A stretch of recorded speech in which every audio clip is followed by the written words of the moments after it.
What if I told you that, in a world obsessed with oversharing and external approval, your greatest power might lie in what you keep secret? Those quiet reserves of insight or aspiration you choose not to broadcast. It may sound paradoxical, given how people often equate success with visibility and constant self-promotion. Yet, imagine for a moment the ancient courtyard of the Roman Empire, where Marcus Aurelius wrote his private reflections in the early morning hush, preserving them from the public eye. Despite being an emperor, he kept certain truths locked away, not out of fear, but out of an understanding that inner fortitude grows in silence. Why should that matter to you? Because we live in an era overflowing with distractions, social feeds, and relentless self-exposure. And in that flood, many lose the deepest sense of who they are. They share every new idea or vulnerable feeling prematurely, subjecting it to casual judgment or misunderstanding.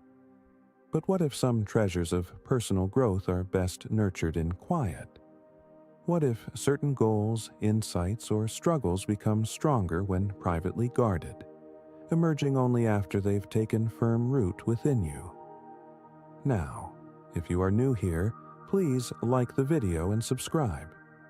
Statistics show that only 15% of my audience is subscribed to the channel. So, if this content has helped you in any way, I ask you to subscribe and hit the notification bell. Today, we're going to explore just that. The 7 secrets you should keep to yourself for personal growth, drawing on the wisdom of Stoicism and other enduring philosophies. By the end of this conversation, you'll see why preserving certain inner truths from the world's prying eyes can protect your energy, sharpen your discipline, and free you from the illusions that often derail your potential. As an older voice who has spent years immersed in Stoic teachings and tested them against the swirl of modern complexities, I can tell you these principles aren't about hiding from life. They're about forging an inner sanctuary that illusions can't breach, a place where your aspirations can mature away from superficial clamor. Here's our roadmap, so you know what's coming. First, I'll briefly clarify how Stoicism, anchored in the works of Seneca, Epictetus, and Marcus Aurelius, relates to the idea of protecting certain personal aspects. Next, in a narrative flow, we'll unveil 7 types of secrets you might keep, ranging from new ambitions you haven't fully tested, to silent virtues you cultivate, to spiritual or emotional insights that thrive in solitude. Then, we'll show how each secret, guarded from the noise of external validation or criticism, can germinate in your mind, forging a deeper sense of purpose and self-mastery. By the end, you'll have a clear sense of how daily Stoic reflection, acceptance, and moral conviction guide you in deciding what to share, what to withhold, and how that discipline propels genuine growth. Now, why should you trust me here? Because I've walked this path personally, wrestling with illusions about needing others' applause or guidance for every step. In time, I discovered that certain seeds of ambition or introspection, if exposed too soon, withered under trivial commentary or well-meant interference. Only later did I see that Aurelius, too, kept his most intimate reflections hidden, privately journaling them in what we now call meditations. They were never meant for public eyes, and yet they formed the bedrock of his inner strength. I realized that, in a modern sense, we can replicate a portion of that approach. We can, for instance, hold certain budding goals in silence until they're robust enough to withstand external doubt. Or we can keep certain struggles private until we've gleaned our own Stoic perspective on them. That sort of quiet fosters a sense of self-determination and resilience. Freed from illusions, we learn that not every valuable insight must be validated by external applause. Some truths are like seedlings that must develop roots in private soil before they face the wind. Let me outline how we'll divide our exploration across 3 parts, each about 5,000 words. In this first segment, we'll set the stage, clarifying the Stoic lens on private reflection, the illusions that drive people to overshare, and the moral nuance of secrecy. Then, in the next segments, we'll detail each of the 7 secrets more vividly, drawing on narratives, Stoic anecdotes, and pragmatic tips for how to maintain them. By the final portion, we'll weave these secrets into a daily Stoic practice, ensuring you leave with a blueprint for protecting your growth from the illusions that saturate modern life. Along the way, we remain anchored in a single narrative voice, that of an older Stoic, quietly guiding you to see how illusions about external validation hamper your orchard's real growth, while mindful privacy can, paradoxically, yield deeper authenticity. Let me start with an anecdote from my youth. I once embarked on a personal project, learning a certain craft that I felt a strong calling toward. Filled with excitement, I immediately broadcast it to acquaintances, seeking encouragement or tips. Yet, the more I shared, the more their casual remarks, jokes, or stray doubts got under my skin. My motivation, initially pure, became entangled in responding to them, proving them wrong or incorporating their contradictory feedback. Within weeks, my focus dissipated, replaced by illusions about pleasing them, or illusions that my project needed their constant input. Eventually, the project fizzled out. Only later, reflecting on Stoic writings, did I see how my premature sharing exposed a fragile seed to harsh winds. Had I kept it private until it matured, I might have shaped it with my own reason before letting external opinions swirl around it. Freed from illusions of needing that feedback, I could have grown the seed wholeheartedly. That memory underscores the principle. Not every budding idea or fragile insight must be cast into the public forum. Some require the sanctity of Stoic solitude, free from illusions that applause or critique defines their worth. An immediate question arises. But isn't vulnerability or openness valuable? Indeed, healthy sharing fosters connection. Stoics do not demand isolation. Yet illusions often push us to overshare, hoping for praise or reassurance. By sharing everything, we risk losing the clarity that emerges from personal introspection. Certain secrets, especially those intimately linked to your growth or moral awakening, can be overshadowed by trivial commentary if revealed too soon. Thus, Stoicism proposes a middle path.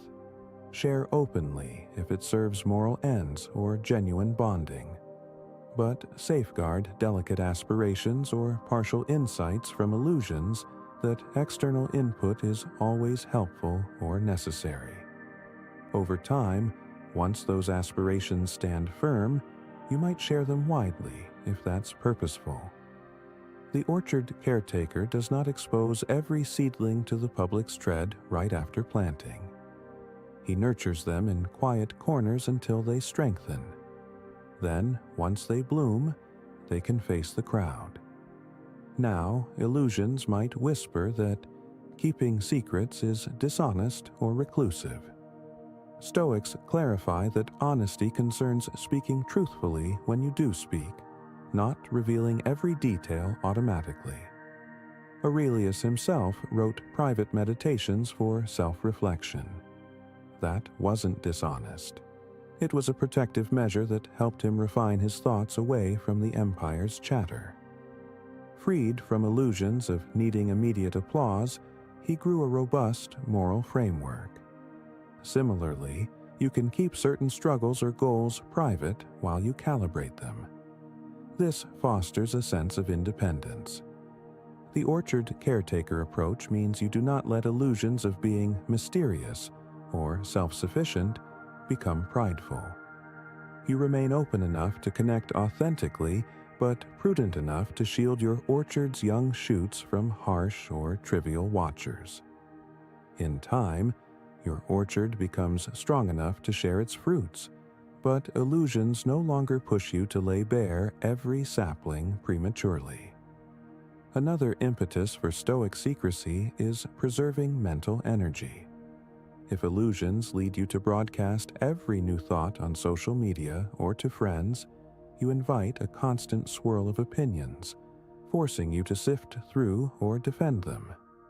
This scatter of energy can hamper your orchard's real progress, draining you with illusions of, "I must reply," or illusions of, "I must impress them."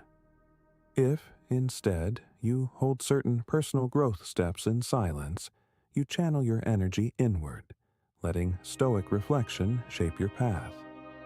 Then, once you're confident or have tested your idea, illusions about external commentary no longer threaten you. You might share it publicly with stable conviction. Freed from illusions, you approach the orchard with methodical care rather than a scramble for applause.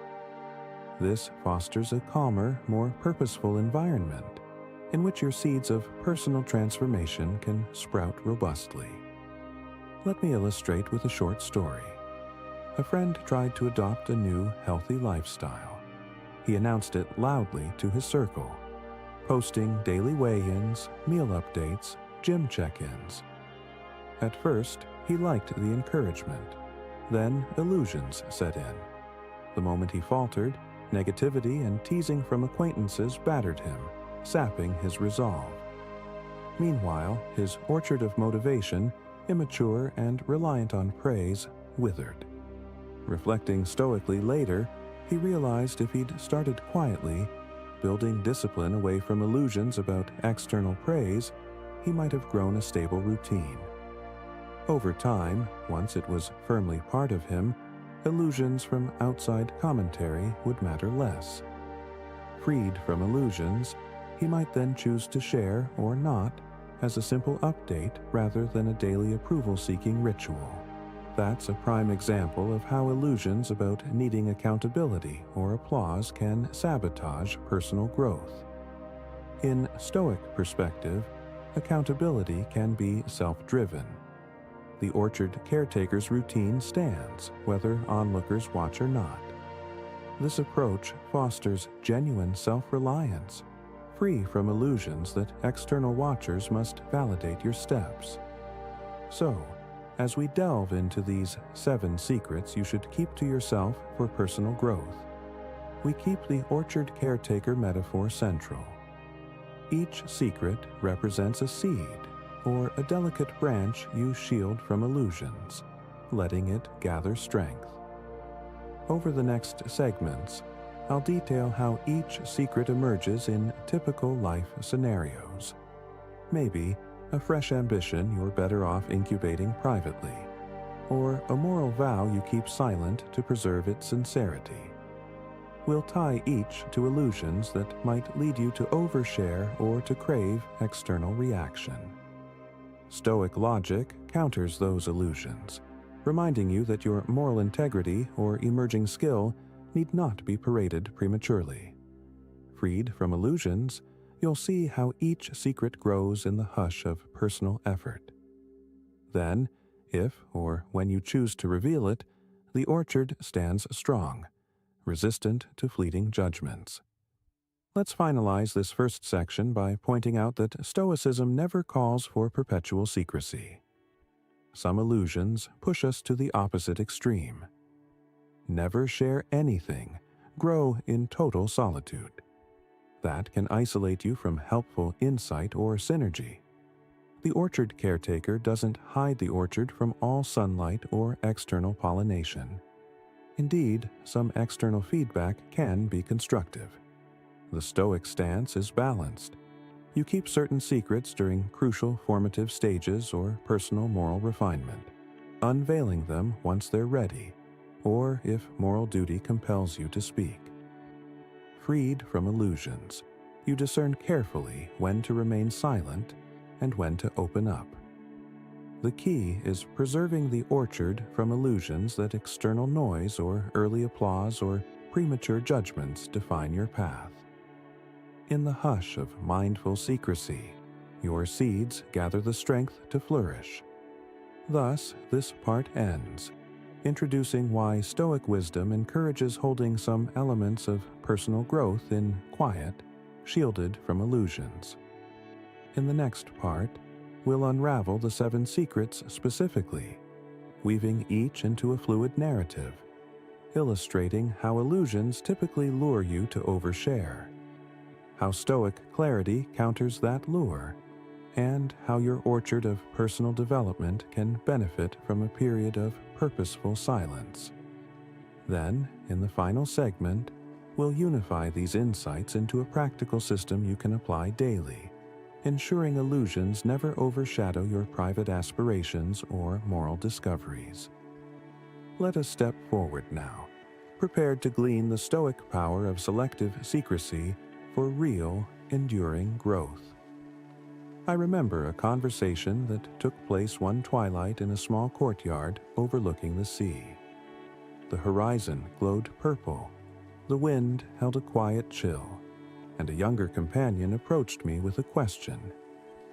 You speak of Stoic prudence in what we share with the world, yet I've grown accustomed to airing every thought online. How do I discern which aspects of my journey to shelter in silence? His words captured a dilemma many face. We want to be open, believing full transparency fosters connection, yet we sense that certain private sparks lose their warmth when exposed too soon. There, in the gentle hush, I began to explain how illusions often drive our impulse to broadcast every ambition, every struggle. Illusions like craving external validation, or believing we must prove ourselves constantly. Stoicism, I offered, provides a remedy. Mindful secrecy that nurtures seeds of growth until they're rooted enough to withstand external commentary. He listened, nodding as if a burden lifted, for it gave him permission to hold some parts of his journey sacred, away from the clamor of half-engaged onlookers. In Part 1, we laid the foundation for why Stoics value certain hidden corners of personal development, how illusions about external praise or fear of missing out can sabotage delicate aspirations, and how the orchard caretaker metaphor illustrates that a seed sometimes must grow in solitude before we show its bloom to the public. Now we embark on a more tangible exploration of the 7 secrets you should keep to yourself for personal growth, weaving each into a coherent story, always mindful of illusions that tempt us to overshare. Let us meander through them one by one in a single narrative flow. Minimal headings, adopting the vantage of an older Stoic, quietly explaining how each secret can be a fortress against illusions, allowing your orchard to flourish in the hush of your own reasoned care. I once met a man named Eustace, whose unstoppable enthusiasm for every new idea drove him to announce them broadly. His pattern was familiar. A fresh project entered his mind. He posted about it, sought applause, then fizzled out a week later. He grew weary of repeated half-beginnings, overshadowed by illusions that public attention equaled progress. In time, he discovered that certain seeds needed private incubation. Freed from illusions, he quietly developed a new craft for several months, telling almost no one, and found that inner momentum soared.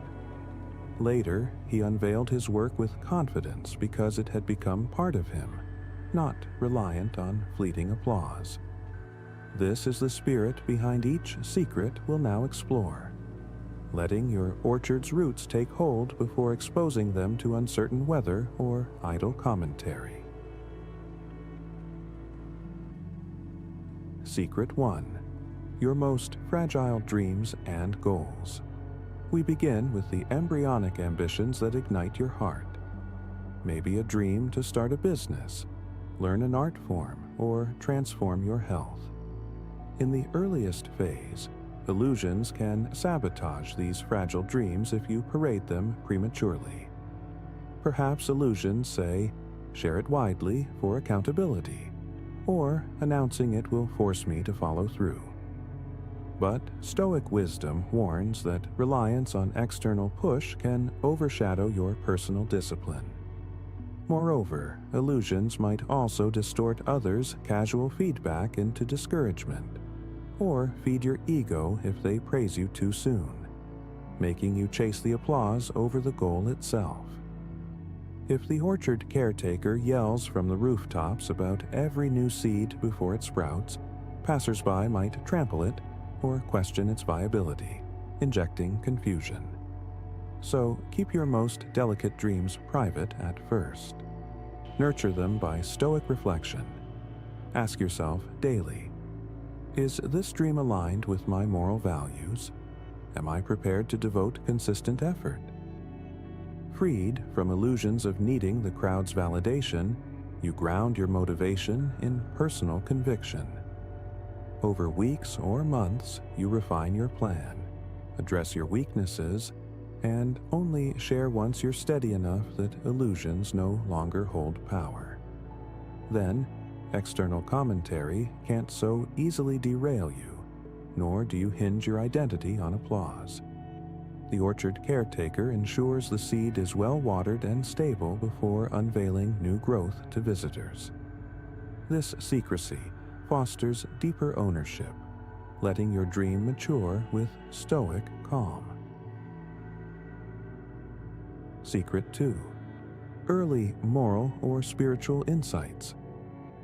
Next, consider those personal awakenings, maybe a shift in your worldview, an evolving spiritual stance, or a new ethical conviction. Stoics like Marcus Aurelius recorded private meditations not from shame, but from a desire to cultivate them free from trivial debate or external misinterpretation. When illusions about recognition or evangelizing your newfound insight push you to shout it from the rooftops, you risk diluting or corrupting that insight. People might challenge it half-heartedly. You might defend it from a place of insecurity, or illusions might morph your insight into a dogma you push on others. By keeping such spiritual or moral epiphanies quiet at first, you allow them to sink into your behavior organically. Freed from illusions that immediate sharing proves your virtue, you test them in daily life, see if they hold up under practical demands, and refine them further. The orchard caretaker analogy returns. You don't want to show off every new bud. Some moral convictions, if broadcast too soon, invite unproductive debates or illusions of moral superiority. Instead, stoic reflection integrates them into your conduct, letting your actions quietly manifest the shift. Over time, if it remains sound, you might express it to trusted confidants or apply it in a broader sphere. But illusions no longer push you to claim moral epiphanies for applause or quick validation.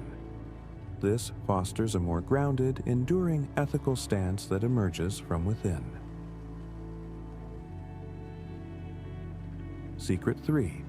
Private acts of kindness or service. A third secret is your undisclosed good deeds or generosity. In many modern contexts, illusions link philanthropic acts with public display, posting about charitable work or boasting of benevolent gestures. Stoics, on the other hand, see virtue as its own reward. If illusions push you to advertise every kindness, you risk overshadowing the sincerity with the desire for praise. Freed from illusions, you realize that truly humble service or help can remain a private matter. a quiet contribution that shapes your character more than your reputation. For instance, if you volunteer at a shelter or help a friend in need, illusions might whisper, "Tell everyone so they see your generosity." But Stoic reflection says, does publicizing it serve a moral end or feed illusions of self-glory?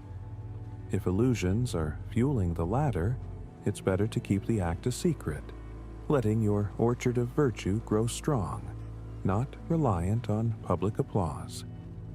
Over time, you might find your sense of purpose deepens because you're no longer performing kindness for social credit, but from genuine compassion. That discreet approach is reminiscent of ancient Stoic counsel to do good unheralded, forging moral strength away from illusions that anchor your worth to others' esteem.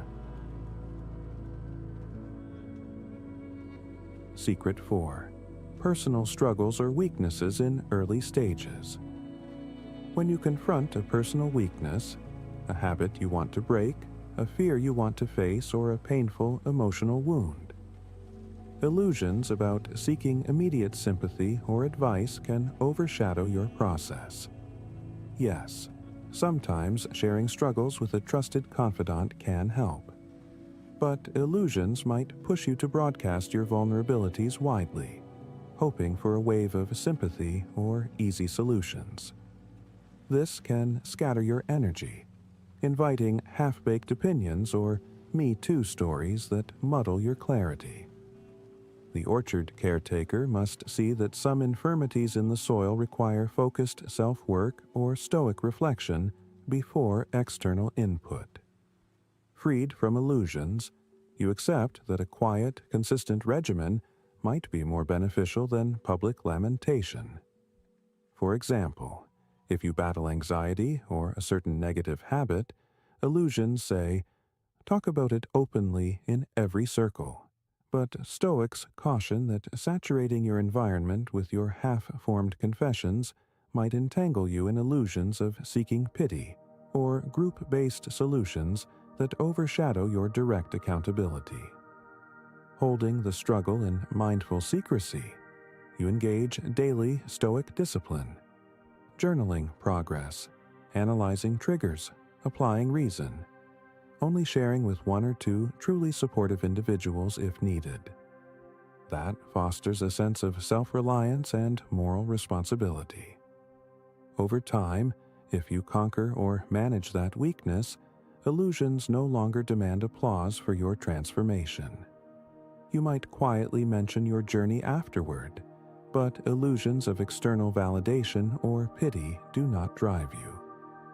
The orchard caretaker addresses the soil deficiency discreetly, ensuring no unnecessary foot traffic compacts the earth. Freed from illusions, you handle your struggles with Stoic calm, only seeking precise help where it truly aids growth.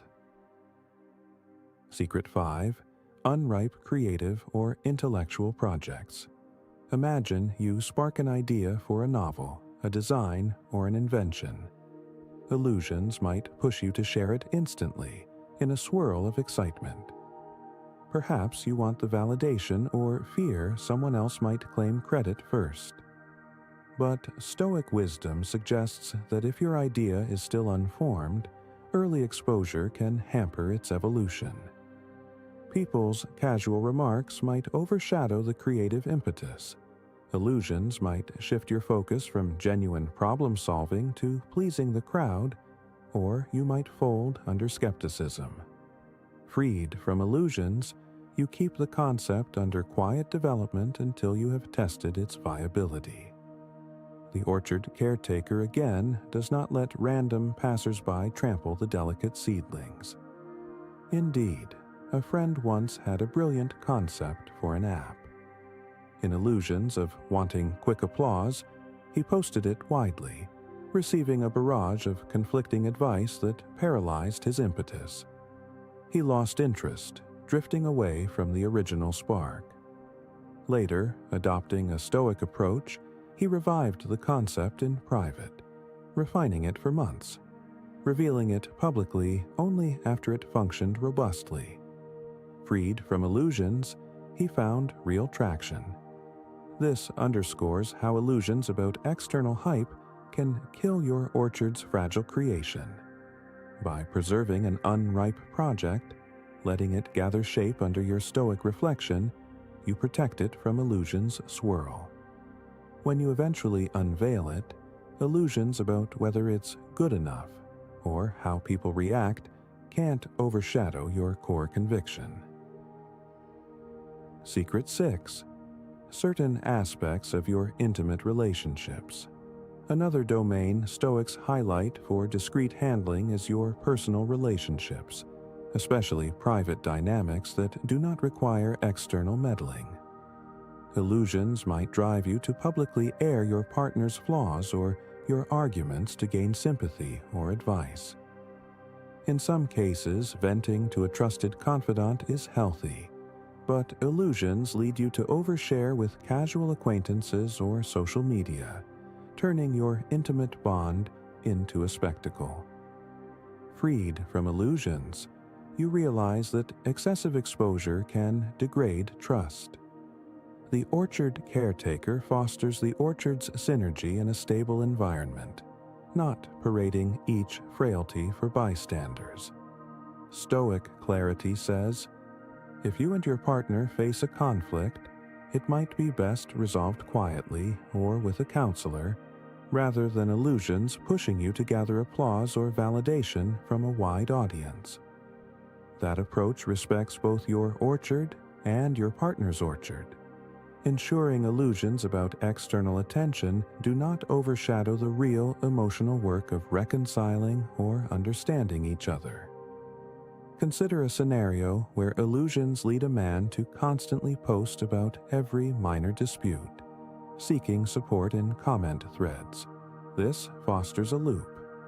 He becomes more attached to external opinions than to his partner's perspective. Freed from illusions, Stoic reflection recenters him, saying, I handle our struggles with direct communication, not crowdsourcing approval. Over time, that approach nurtures the orchard's real growth away from illusions that public alignment matters more than mutual sincerity.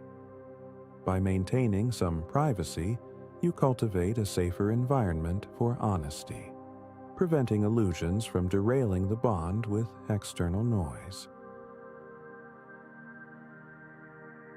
You have now reached the halfway mark of the video. I congratulate you for trying to become a better version of yourself, and I also humbly ask you to leave a comment, as it helps my channel immensely. If you do not know what to comment, just write better every day, so I know you reached this far. And don't forget to subscribe for more content like this. Also, I've linked some books on Stoicism that helped me become the man I am today, and will also help you achieve a Stoic mindset. Secret 7. Your deeper philosophical or spiritual work. Finally, Stoicism itself, or any deeper philosophy you practice, might flourish in private reflection rather than constant debate or show. Illusions can spur you to prove your philosophical depth by talking incessantly about your meditations, new epiphanies, or references to Aurelius. Freed from illusions, you might realize that quiet, daily assimilation of Stoic teachings can yield more internalized wisdom than showing off. Indeed, Marcus Aurelius never intended meditations for public consumption. He studied these principles for personal fortification, not illusions of recognition. By keeping your deeper spiritual or philosophical practice partly secret, you sidestep illusions of intellectual vanity or the stress of others' opinions shaping your beliefs. Over time, if you do share your Stoic path, illusions no longer hold you captive to how others judge your progress.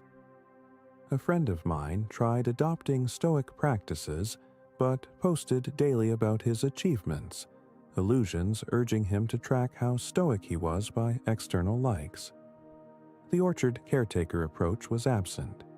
He was overshadowing his orchard's quiet growth with illusions of digital applause.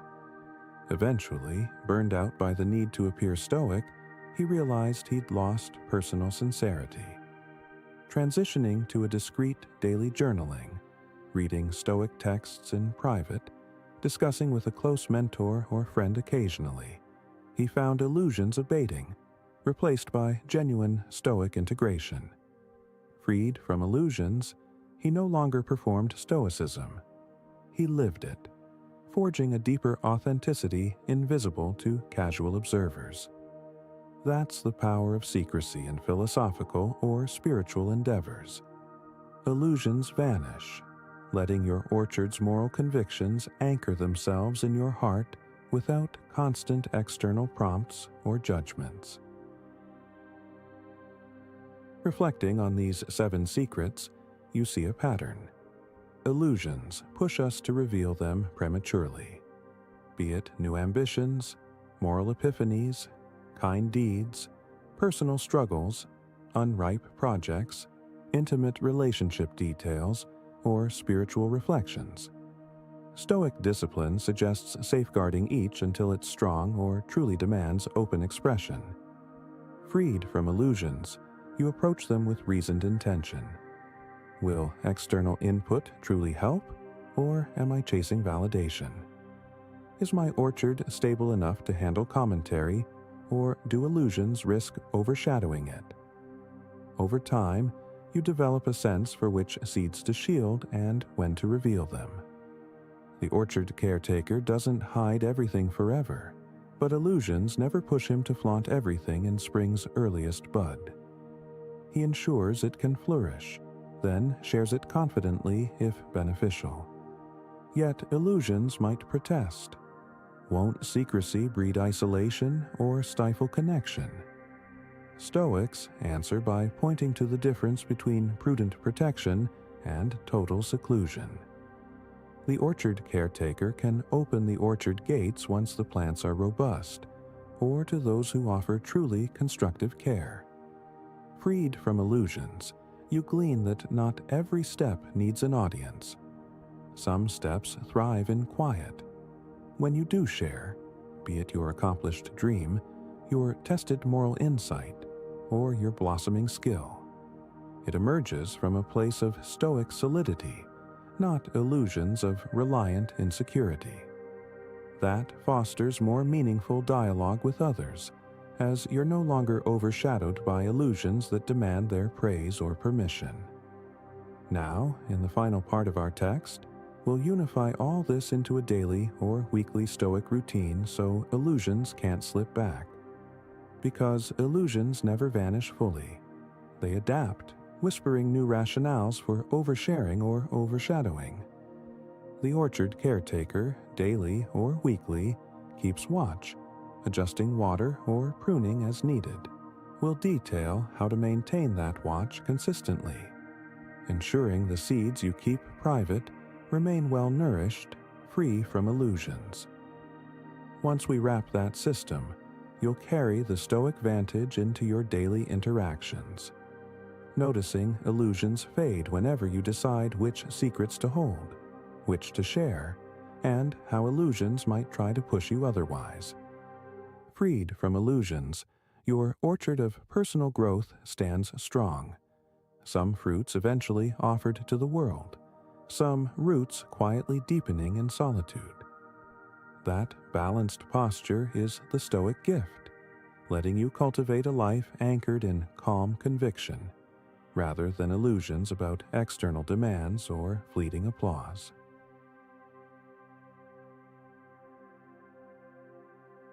I remember a heavy gray sky the afternoon I last visited a small farm run by an old acquaintance, an orchard caretaker in the literal sense. Strolling the rows of fruit trees, I asked how he always kept them so vibrant, free from disease and neglect. With a measured nod, he said, "It's the daily watch, the weekly thorough check, and the monthly planning. I never let problems fester. I catch them before they take root." In that simple routine, I heard echoes of the Stoic approach to illusions: small, frequent vigilance preventing bigger crises. When we spoke earlier about the 7 secrets that deserve quiet privacy to protect your personal growth, we implied that illusions might attempt to pull those secrets into the open prematurely, overshadow them with noise or fleeting validation. Now, in this final part, we shape a system, like the orchard caretaker's daily watch, weekly check, monthly plan, for your Stoic practice, ensuring illusions cannot surreptitiously unravel those secrets you keep for your own blossoming. Over the last segments, we named the secrets: early ambitions not yet mature, moral or spiritual insights awaiting deeper assimilation, private acts of kindness that flourish in humility, personal struggles needing quiet self-work, unripe creative or intellectual projects to guard from meddling opinions, intimate relationship issues that shouldn't be paraded for trivial applause, and your deeper philosophical or spiritual practice that gains strength in solitude. Each secret stands vulnerable to illusions about sharing is always best, illusions that you need external cheer or immediate feedback. Stoicism counters by emphasizing reason, moral alignment, and acceptance that you do not owe the world every fleeting truth about your interior life. Freed from illusions, you decide with calm prudence which seeds to keep out of the public gaze until they stand firm.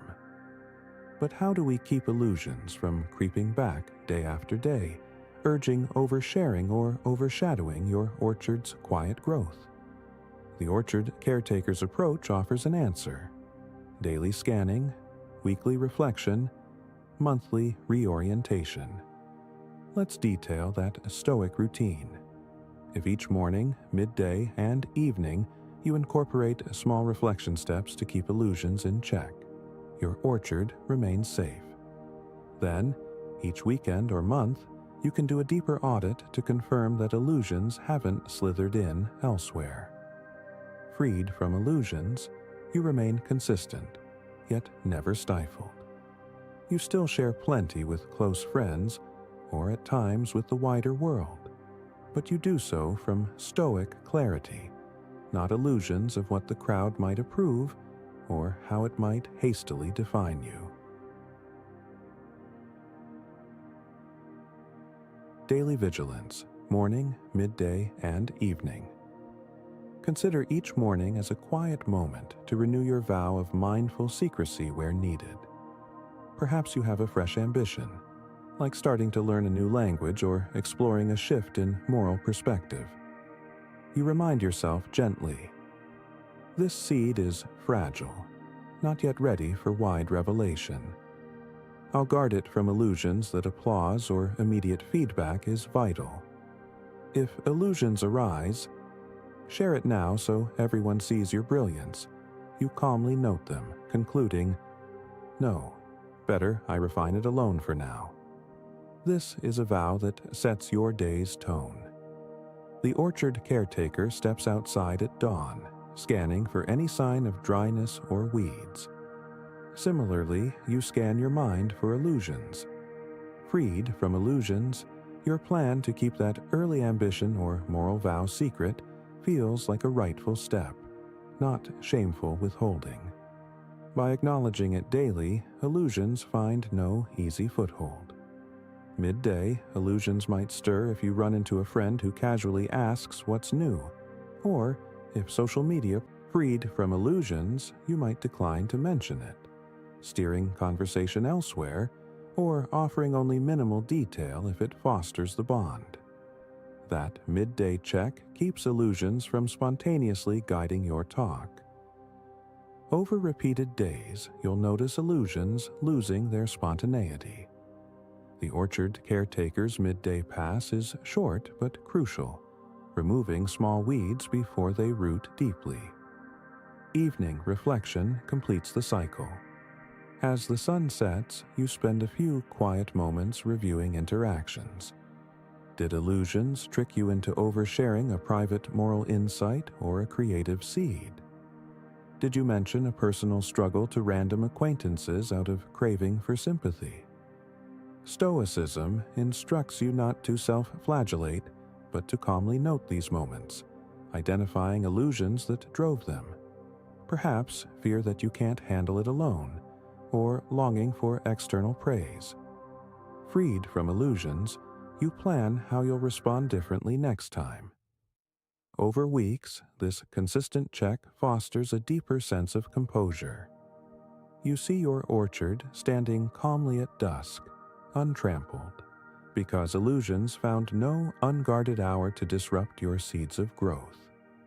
That's the daily vigilance that ensures each secret remains a healthy private impetus rather than a fleeting public display. Weekly or bi-weekly thorough. Check beyond the daily routine. The orchard caretaker might do a more thorough inspection weekly, checking deeper soil conditions or pruning branches that show any sign of disease. You can similarly, each weekend, do a Stoic secret inventory. Which of your private seeds, be it a new moral vow, a creative project, or a personal struggle, did illusions attempt to draw into the spotlight this week? Did illusions sometimes succeed in making you overshare? If so, how did it affect your momentum or clarity?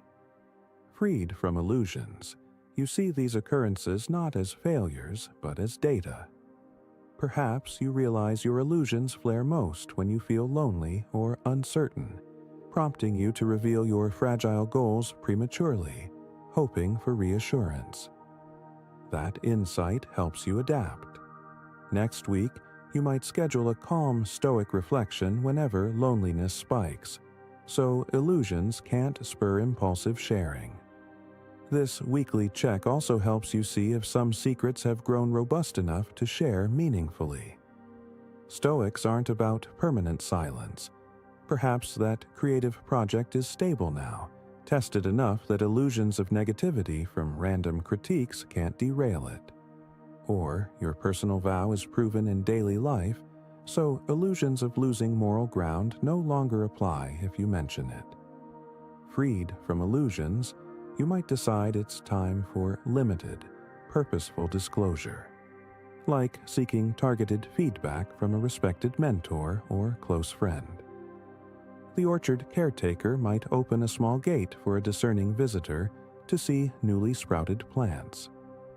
That synergy can help you refine your path, but illusions do not force you to make it public for random onlookers. In your weekly check, you gauge each secret's readiness, deciding whether to keep it private longer or to reveal it in Stoic confidence. Monthly or periodic reorientation. Finally, you might adopt a monthly or quarterly Stoic reorientation, akin to how the orchard caretaker periodically reassesses overall layout, adjusting planting strategies based on new insights or resources.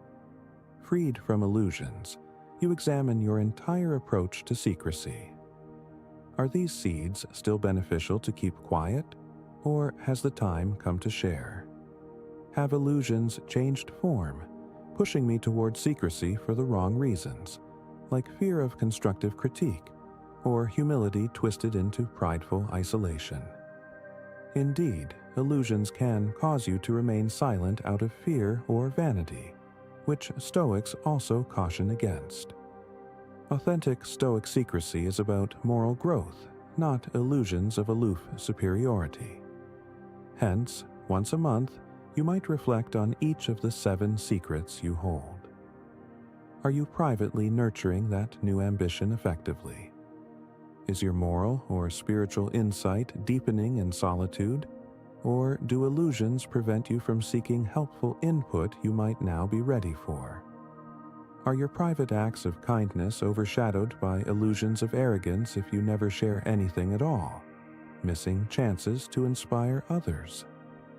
Freed from illusions, You might see that sharing certain successes or philanthropic pursuits can sometimes encourage a friend or spark a beneficial collaboration. The orchard caretaker sometimes invites neighbors to see a new method of irrigation if it might help them. Stoics are not about smug secrecy. They're about purposeful choice. If illusions lead you to remain silent from pride or fear, that's not Stoic virtue but another distortion. Each monthly reorientation helps you see if your orchard might benefit from partial opening. Freed from illusions, you act with clarity, neither oversharing nor hoarding your growth. Addressing relapses. When illusions slip back. No matter how disciplined, illusions may still reappear, coaxing you to break your chosen silence in a moment of excitement or anxiety. Maybe you let slip your fragile dream to someone whose casual remark deflates you, or you reveal a moral vow to a skeptical crowd, sowing confusion. Stoicism never demands perfection, but it does advise swift recovery. If illusions overcame you, note it calmly. The orchard caretaker, seeing that an unexpected storm has battered a sapling, quickly resupports it. Freed from illusions, you realize one slip does not define your entire approach. You reaffirm your Stoic vow to keep certain seeds private. Adapt your plan if needed. Perhaps next time you avoid certain social triggers that illusions exploit. By normalizing these minor setbacks and handling them stoically, illusions lose their chance to create a spiral of self-condemnation or repeated oversharing. Over time, your orchard recovers from small storms more swiftly, maintaining its overall integrity. Consider a friend who resolved to keep his new startup concept secret until prototype stage. One weekend, illusions of validation overcame him. He teased the concept at a social gathering, seeking praise. Instead, he received cynicism. Deflated, he realized illusions had tricked him into an early reveal. Freed from illusions now, he resumed quiet development, apologized to himself for the slip, and pressed on. Later, once the prototype was functional, he reintroduced it with confidence, ignoring illusions that second-guessed his approach. Freed from illusions, he saw that the orchard caretaker role demands perseverance. A single mistake doesn't undo the orchard if swiftly addressed. Fostering balanced sharing without illusions. Perhaps you fear that Stoic secrecy means never trusting others with your progress. Not so. Freed from illusions, you can share certain aspects at a chosen time or with certain confidants who offer genuinely supportive insight. The orchard caretaker might selectively invite a knowledgeable neighbor to advise on a tricky growth pattern. Similarly, Stoics see that wise counsel can boost your orchard's health. The difference is, illusions do not push you to overshare widely or for shallow reasons. Instead, you pick a trusted circle or a well-chosen moment to open up. Freed from illusions about chasing mass approval, your orchard gains feedback from those you respect, not from random onlookers. This fosters synergy while preserving the fragile core of your personal goals or insights. Over repeated experiences, you become adept at distinguishing illusions from rational motivations for sharing. If illusions are present, you typically feel a tinge of excitement or fear about public reaction.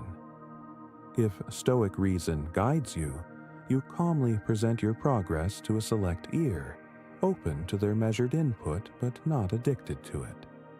That balanced approach merges secrecy with community in a Stoic manner, fueling honest growth. Integrating into a broader Stoic lifestyle. As we conclude our journey, recall that these 7 secrets do not stand alone. they reflect a deeper Stoic principle. Illusions about external validation or forced acceptance hamper your orchard's real progress. By consciously keeping certain seeds in private soil until they're strong, you practice Stoic humility, reason, and daily reflection. Freed from illusions, you see that secrecy in these areas is less about hiding or deceiving, and more about granting your orchard the undisturbed environment it needs to flourish. Over time, you'll find your days less governed by impulses to share every fleeting thought or struggle. Instead, you engage Stoic composure, focusing your energy on consistent effort, moral alignment, and mindful personal evolution. Once illusions lose their claim on your fear or ego, you develop an internal quiet confidence that does not rely on ephemeral applause. Does this Stoic approach reduce your capacity for spontaneity or intimacy? Ironically, it can enhance genuine closeness.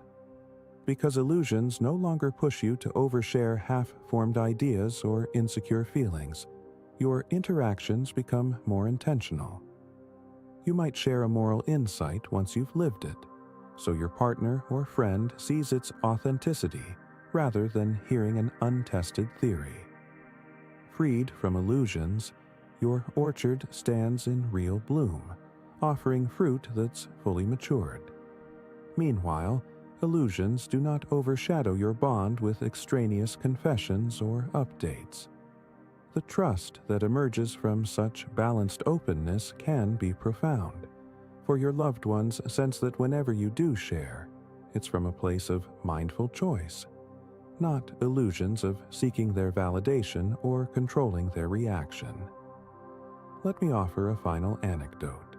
A mentor figure, an older woman who studied Stoic works, told me how she overcame illusions that insisted she must detail every new philanthropic endeavor to her network. She initially believed that by broadcasting each act, she'd inspire others. But illusions also fed a subtle pride, overshadowing her orchard's sincerity. When comments turned negative or apathetic, she felt deflated, losing sight of why she gave in the first place. Freed from illusions, she quietly shifted to undisclosed acts of service, noticing her satisfaction soared. Over time, once certain initiatives were stable, she'd selectively share them if it could tangibly help others replicate the effort. That Stoic middle ground let her orchard remain healthy, her motivations untainted by illusions, her private acts forging deeper moral conviction. The story encapsulates how secrecy, guided by reason, fosters a more authentic sense of self and purpose. Concluding the journey, keeping your orchard protected. Thus, we end our 3-part discourse on the 7 secrets you should keep to yourself for personal growth, each approached through a Stoic lens that guards your orchard from illusions. We have seen illusions disguised as calls for accountability, thirst for applause, or fear that you cannot handle solitary diligence. We have recognized how illusions sabotage fragile seeds of ambition, insight, or moral conviction by summoning them prematurely into public scrutiny. We have discovered how Stoic practice, daily reflection, moral framing, acceptance of external unpredictability, empowers you to maintain discreet nurturing of those seeds until they mature. And we have glimpsed how illusions remain cunning, requiring ongoing orchard caretaker vigilance so they do not return in new guises. In practical life, you might choose to keep a morning vow of Stoic secrecy for any new or delicate endeavor, a midday check to ensure illusions haven't slipped in through spontaneous oversharing, and an evening reflection to correct missteps. You might do a weekly, thorough look. Which secrets did illusions tempt me to reveal? Did that help or hinder my orchard? Freed from illusions, you refine your stance, sometimes opening your orchard's gate for a wise friend's counsel, sometimes continuing alone until you're sure-footed. Over months, you'll notice that illusions wane, your orchard thrives in quiet resilience, and your sense of self no longer hinges on external reaction. Freed from illusions, you stand as a Stoic caretaker, letting your orchard's seeds unfold with authenticity and steadiness, occasionally unveiling their fruits to the world, but never at illusion's behest. May these reflections guide your daily steps. Let Stoic discipline govern which parts of your growth remain private, ensuring illusions never overshadow their fragile roots. Let illusions find no space in your orchard, replaced by calm moral inquiry and genuine self-trust. Remember that your orchard does not exist to placate the crowd. It exists to fulfill your reason, your virtues, and your unique role in life. Freed from illusions, you'll discover a deeper peace in the hush of purposeful development, revealing only what truly benefits from the sun of public regard. And when you do reveal it, it will be on your terms, steadfast, unwavering, an orchard fully blossomed under the watchful eye of Stoic clarity. Let that orchard stand as a testament to the quiet power of secrets mindfully kept for personal growth. Now, if any part of this message has been helpful to you, leave us your like and comment, helping the algorithm recommend it to someone who needs it at this time. Don't forget to subscribe so you don't miss new videos. And if you look through the videos we've already uploaded, you're sure to find something to take with you. Have a good day. I want you to picture an uncertain young man, restless in his ambitions and haunted by a nagging voice in his mind. 10 years ago, that young man was me. I had dreams, grand ones in fact, but my spirit felt scattered, like a leaf caught in every gust of circumstance. If someone criticized me, I stewed in resentment. If someone praised me, I soared too high on that fleeting approval. In truth, I was letting the world's fickle winds dictate my peace. I had no internal anchor, no steadfast set of principles to guide me through life's rough waters. Then, quite by accident, I stumbled across a few lines attributed to Seneca, the Roman Stoic. I still remember the jolt I felt in my chest, reading his words on the tyranny of our own passions and fears. Something in his clarity cut through my confusion, like a hand reaching across millennia to shake me awake. That day, I dived headlong into Stoic philosophy, not casually, but with a hunger for transformation.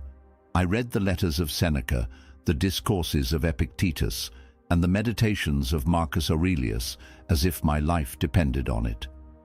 And in a sense it did. I had grown weary of riding an emotional roller coaster, always vulnerable to outside forces. Stoicism offered me a promise of grounding and purpose. Now, welcome to the channel. If you're new here, make sure to like the video and hit that subscribe button. Only 15% of my audience is currently subscribed, so if these insights resonate with you, I'd love for you to join our community and turn on the notification bell to stay updated. The next decade was not a tidy process of becoming a wise sage overnight, far from it. I tumbled and got back up, discovered new corners of my own flaws, and found better ways to handle setbacks. But piece by piece, the lessons of Stoicism seeped into my daily life, changing how I approached relationships, work, success, and even adversity. Looking back now, I can see how different I am from that uncertain young man who placed his fragile self-worth in the hands of chance or public opinion. So, I would like to share with you the 10 life-changing Stoic lessons that emerged from these years of study and practice. They're not theoretical tidbits. They're habits of mind that reshaped my outlook and, I believe, can do the same for you if you embrace them honestly. Let me warn you, Stoicism isn't about swallowing your emotions or turning yourself into a cold statue. It's about recognizing what truly lies within your power and reclaiming dominion over your own mind. It's about harnessing the rational part of your nature to live with greater depth and compassion, not discarding the heart, but tempering it with reason. If you see yourself in that restless young man, if you felt tossed around by life's storms, or consumed by petty squabbles, or starved for a sense of purpose, then I welcome you to this exploration. We'll traverse the key lessons I gleaned, from understanding the boundary between what you can control and what's beyond it, to embracing adversity as fuel for growth, to living in accord with your highest values instead of fleeting whims.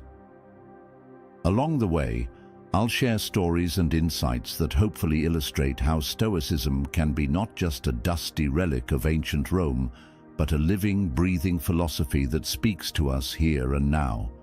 So come, let's begin by examining where my quest started. The recognition that so many of our agonies and disappointments stem from trying to manage what isn't ours to manage. That single insight was a turning point in my life, a moment of revelation that if I ceased clutching at external outcomes, I could liberate myself from countless frustrations. And once you make that shift, the rest of Stoic teaching unfolds like a grand tapestry, offering guidance on how to be calm under pressure, ethical in daily choices, and open-hearted in a world that sometimes rewards cruelty. By the end of these reflections, my hope is that you'll see how a decade's worth of Stoic practice can crystallize into principles that truly change the way we live. Recognizing what's within our power. I discovered early on that one of the central pillars of Stoicism is distinguishing what we can control from what we cannot. Epictetus phrased it succinctly: some things are in our power, while others are not. It sounds self-evident, yet I spent years butting my head against this basic truth.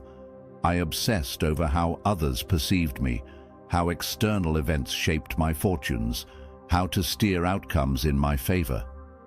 When things went well, I soared. When they went poorly, I crumbled. It was a roller coaster. Only when I started applying the Stoic lens, carefully noting each day which frustrations arose from external dependencies, did I realize how much of my emotional energy was wasted. The moment I saw that countless variables, others' opinions, random chance, market forces, lay beyond my direct influence, I began shifting that energy inward. Instead of fuming that a colleague dismissed my ideas, I focused on polishing my reasoning or finding new ways to communicate. Instead of worrying about a looming economic downturn, I concentrated on honing professional skills and saving responsibly. This reorientation wasn't instantaneous, but over time it granted me a resilience that felt almost magical. Now, make no mistake, the world doesn't stop swirling. People still disappoint, emergencies still arise, criticisms still sting. But the Stoic vantage gave me a new question to ask whenever turmoil flared. Am I upset about something I can truly change, or am I grasping at illusions of control? If it's the former, I can act with purpose. If it's the latter, I can practice letting go. This simple practice, repeated daily, boosted my emotional stability. Where once I'd brood or lash out, I now paused, exhaled, and allowed what was out of my hands to remain out of my hands. It was akin to discovering an off switch for needless stress. Living in harmony with our nature. As the months turned to years, I encountered another Stoic maxim: live in agreement with nature. That statement initially puzzled me. Did it mean hugging trees or rejecting city life? But the Stoics clarified that nature here refers to both the cosmos at large and our rational, social human nature. We are meant to function as part of a grand network, each performing our role ethically and mindfully, not as isolated egos. Realizing this dispelled the old notion that personal gain was paramount. Instead, it guided me to see how each action should ideally benefit, or at least not harm, the broader community. For a while, I wrestled with cynicism. Isn't the world dog eat dog? Won't I be exploited if I care about communal well-being? But as I practiced aligning my choices with the idea that we are social creatures, ironically, I found more authentic connections. I discovered that helping a co-worker, volunteering in local initiatives, or simply showing more patience toward strangers made me feel more rooted in something larger than myself. My relationships deepened because people sensed I wasn't just out for my own advantage.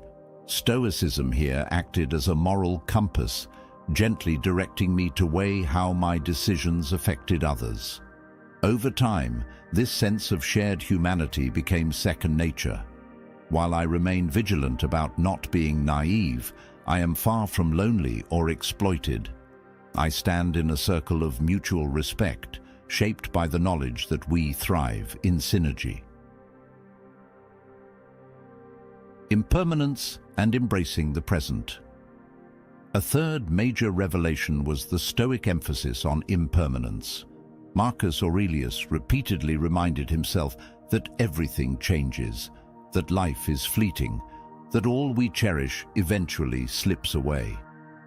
Early in my journey, that sounded depressing, but the more I reflected, the more I recognized the potential beauty in it.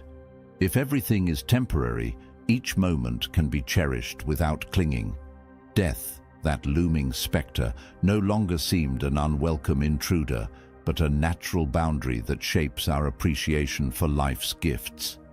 I began traveling with a sense of wonder, noticing small details: a bird's song at dawn, the smile of a loved one, the warmth of sun on my skin, reminding myself these ephemeral experiences wouldn't last.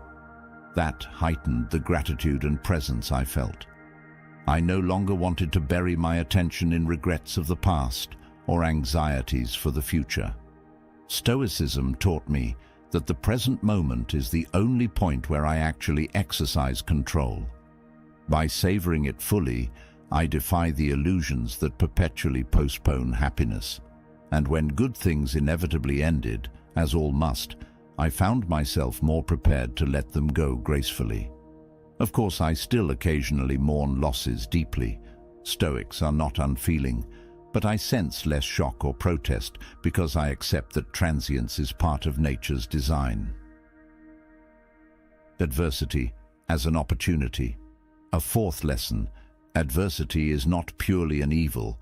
It can be a forge that tempers our character. Seneca compared challenging situations to the training ground of an athlete. We grow strong by wrestling with difficulties.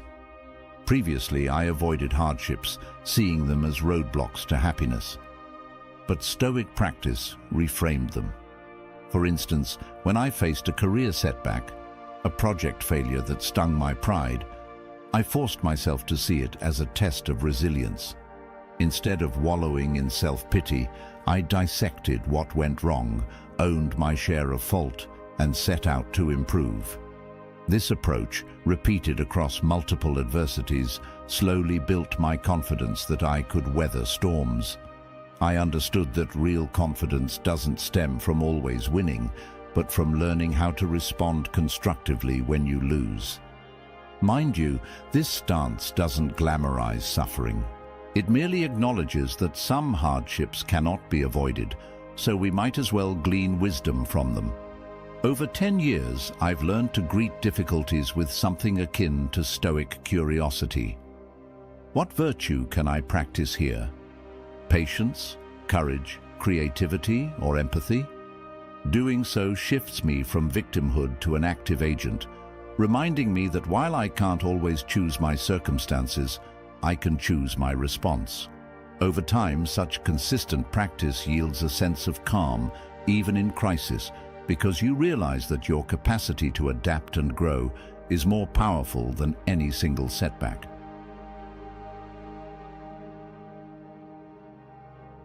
reframing events through our judgments. The fifth major lesson concerns how we label events. Stoicism insists that events themselves are neutral. Our judgments about them color them as good or bad. This might seem like a mental trick, but implementing it daily changed my emotional landscape. If someone cut me off in traffic, the old me might have been incensed, labeling it a personal affront. Now I typically step back. They made a sudden lane change. Maybe they're rushing to an emergency. My labeling it as an insult is optional. With that shift, the anger deflates. Repeated thousands of times over a decade, this skill to reframe or question my initial label transformed me from a reactive ball of stress into someone more fluid. Admittedly, it isn't always easy. In deeply emotional situations, like betrayal by a close friend, my initial labeling might be, "This is a horrible injustice," but Stoic reflection prompts me to ask, is it objectively horrible, or is it a natural result of their character and choices, which were never under my control? The sting remains, but it's moderated by the recognition that I can't control their loyalty, only my reaction. Over time, the habit of re-examining events before cementing them as disastrous saves enormous emotional turmoil. Cultivating a sense of community. Sixth, I learned that Stoic practice is not about isolation. We often see Stoic figures depicted as lone individuals, but Marcus Aurelius spoke volumes on working cooperatively, showing kindness, and fulfilling our roles within society. My growth in this area was gradual. I used to assume that emotional independence meant minimal reliance on others. But Stoicism, when read thoroughly, underscores that humans are inherently social, designed to support one another. By helping those around us, we act in accordance with our nature. Over the last decade, I shifted from a more self-centered approach to one where I try to be of service, at work, in my neighborhood, among my friends. This does not mean martyring myself. It means recognizing that building strong communal ties aligns with reason and virtue. Stoicism taught me that being helpful can be an expression of living well. If I withhold my abilities out of indifference, I miss the chance to exercise justice and benevolence. And ironically, giving fosters reciprocal respect. People trust you more, and you form bonds that can sustain you when adversity hits. While I do not help others merely for personal advantage, it often proves beneficial for everyone involved, reflecting the Stoic idea that virtue is naturally rewarding. Letting go of external approval. A seventh crucial realization was that external applause or criticism should not define my sense of self. This was possibly the hardest for me to internalize because I'd lived so much of my life chasing praise. Stoicism, however, consistently reminds us that people's opinions are fickle and beyond our control. If we tether our self-worth to them, we live on a seesaw, rising when praised, crashing when criticized. The Stoic path is to anchor your worth in living according to virtue. Did you act with integrity, fairness, and reason? If yes, that is your success, regardless of applause or sneers. Practicing this in real life felt daunting at first. In a work context, if my boss wasn't impressed, I fretted. But as I embraced Stoic thought, I'd deliver my best effort with the pure intention of excellence and fairness, then let go. If the boss praised me, fine. If not, I used the feedback for improvement or recognized if it was baseless. This approach protected me from undue anxiety. Socially, it freed me from pandering. I no longer tailored my opinions to fit the crowd. I might adapt my language for diplomacy, but I stood by my convictions calmly. Over time, ironically, people often respected me more for that solidity. Even if they disagreed, they sensed I wasn't a puppet seeking validation. My self-confidence began to blossom in a stable, unwavering way. The self-compassion in the face of imperfection. The eighth major lesson is the balance between strict moral standards and gentle compassion toward ourselves. Stoicism demands we strive for virtue, but it doesn't mean self-flagellation whenever we fall short. Indeed, Epictetus suggested we observe our lapses like a physician diagnosing a patient, calmly aiming to remedy them. Early in my Stoic path, I'd sometimes be harsh on myself, thinking, if I were truly Stoic, I wouldn't have lost my temper. I'm a failure. Over time, I realized that punishing myself psychologically only made it harder to progress. Far better to acknowledge the lapse, reflect on triggers, plan a better reaction next time, and move on. This self-compassion ironically fosters more consistent improvement. If you treat every slip as catastrophic, you might lose heart. But if you see it as part of a learning curve, you stand back up. People around me also noticed that as I extended self-kindness, I became kinder to them. Judging myself less harshly made me less judgmental of others. We're all navigating life's complexities with incomplete knowledge. Recognizing that fosters a Stoic humility that allows for empathy. Daily reflection as a ritual. Ninth, I discovered the potency of daily reflection as a ritual, be it journaling or a quiet mental recap at night. This habit not only cements the Stoic lessons, but also tracks how I apply them in the mundane details of life. Each evening, I'd briefly note, where did I let external events rattle me? Did I remain mindful of my power to choose my reaction? On days I succeeded, I felt a quiet satisfaction. On days I stumbled, I made a plan for improvement. Over the years, this consistent practice molded my Stoic reflexes. It's akin to a gentle but relentless form of self-education. Without daily reflection, these lessons might remain abstract ideals, quickly forgotten in the swirl of everyday life. But by integrating them into a nightly routine, I anchored them in reality, ensuring that each day built upon the last. This continuity over a decade yielded subtle but profound shifts in how I respond to crises, handle relationships, and pursue goals. Of moral excellence over comfort. Lastly, though not least, the 10th lesson that proved life-changing was recognizing that moral excellence holds priority over personal comfort. Time and again, Stoic writings emphasize that we should prefer moral adversity to comfortable wrongdoing.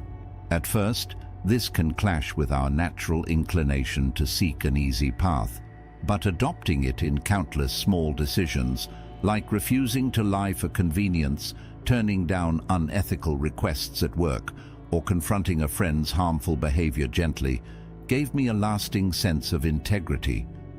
I might lose out on immediate perks, but I maintain a clear conscience, which is worth far more than fleeting gains.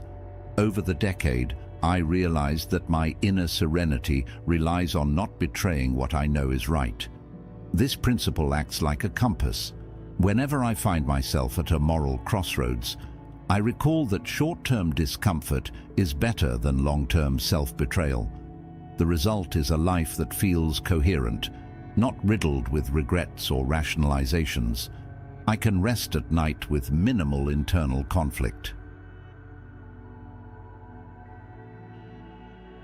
As you can see, each of these 10 lessons, embracing the boundary between controllable and uncontrollable, living in harmony with social nature, accepting impermanence, seeing adversity as fuel, reframing events through Stoic judgments, fostering genuine community bonds, letting go of external approval, practicing self-compassion, maintaining a daily reflection habit, and valuing moral excellence over comfort, came gradually to me across a decade of trial, reflection, and refinement. None is a quick fix. Rather, they are like seeds that need watering and sunlight in the daily soil of real life. Over time, they sprout into stable habits of mind and heart. If I had known at the start what I do now, I might have navigated some storms more smoothly. But in truth, perhaps the slow journey was necessary. Stoicism, after all, is not about instant enlightenment, but about consistent, honest engagement with our own flaws and potentials. My hope in sharing these lessons is that you might find a shorter path to your own Stoic grounding, learning from my experiences, my missteps, my small triumphs. If anything resonates with you, test it in your world, your relationships, your workplace, your personal quests. Stoicism only proves itself in the laboratory of life. Through these reflections, I've found a more resilient, less anxious way of being. I still stumble, of course I do, but the difference is that now I have a framework to recover quickly. I do not blame fate or external events. I adjust my perspective, practice my virtue, and carry on. If you choose to incorporate these Stoic lessons, you might likewise find a deeper sense of confidence, clarity, and compassion arising in your day-to-day experiences. That, to me, is the real gift of Stoicism, and it has taken me 10 years to fully appreciate. May it accompany you on your own path, guiding you gently toward a more purposeful, stable, and richly human existence. You see, for most of us, philosophy remains an abstract notion until it's tested against everyday friction, conflicts at work, family disagreements, financial strains, or those subtle pangs of envy and insecurity that we may never voice out loud. Over a decade, I learned again and again that Stoicism comes alive precisely in these mundane trenches, where theory meets the grit of reality. In sharing how I integrated these lessons into everyday contexts, I hope to show you the living spirit of Stoicism, a practical ally that doesn't belong to dusty academic volumes, but to real men and women seeking steadiness and insight amid the swirl of life. Stoicism in relationships, family, and friendships. Let's begin with the realm of personal bonds, family ties, friendships, romantic connections. I discovered that while Stoicism is often caricatured as emotionless, it actually enriches relationships by guiding us away from destructive patterns and illusions. Let me be concrete. In my earlier years, I took disagreements or criticisms from family members as personal attacks. If my brother questioned my choices, I reacted defensively, determined to win the argument. Over time, Stoicism taught me to pause and reflect on the boundary between what I can and cannot control. Could I control my brother's viewpoint or emotional stance? So, rather than fueling the tension, I learned to calmly evaluate if there was any truth in his remarks. If so, I acknowledged it. If not, I let it be. This shift diffused countless potential blow-ups and ironically made family gatherings far more harmonious. Moreover, living in accord with nature means respecting the fundamental social nature of humans. My inclination to isolate when offended softened as I realized how essential communal bonds are. If my father or a close friend inadvertently hurt me, I approached them not with reactivity, but with a stoic curiosity about their perspective. Could there have been a misunderstanding? Did they have their own stressors leading to a careless remark? Instead of jumping to label them as unfair, I tried seeing them as fellow flawed travelers, each grappling with their own burdens. This mental reframe often revealed that small conflicts or harsh words were more about their internal struggles than a deliberate slight. By meeting them with patience, I gave them space to open up, sometimes apologizing or explaining themselves. The net result was stronger trust and fewer lingering resentments. In romantic relationships, Stoicism became a stabilizing force.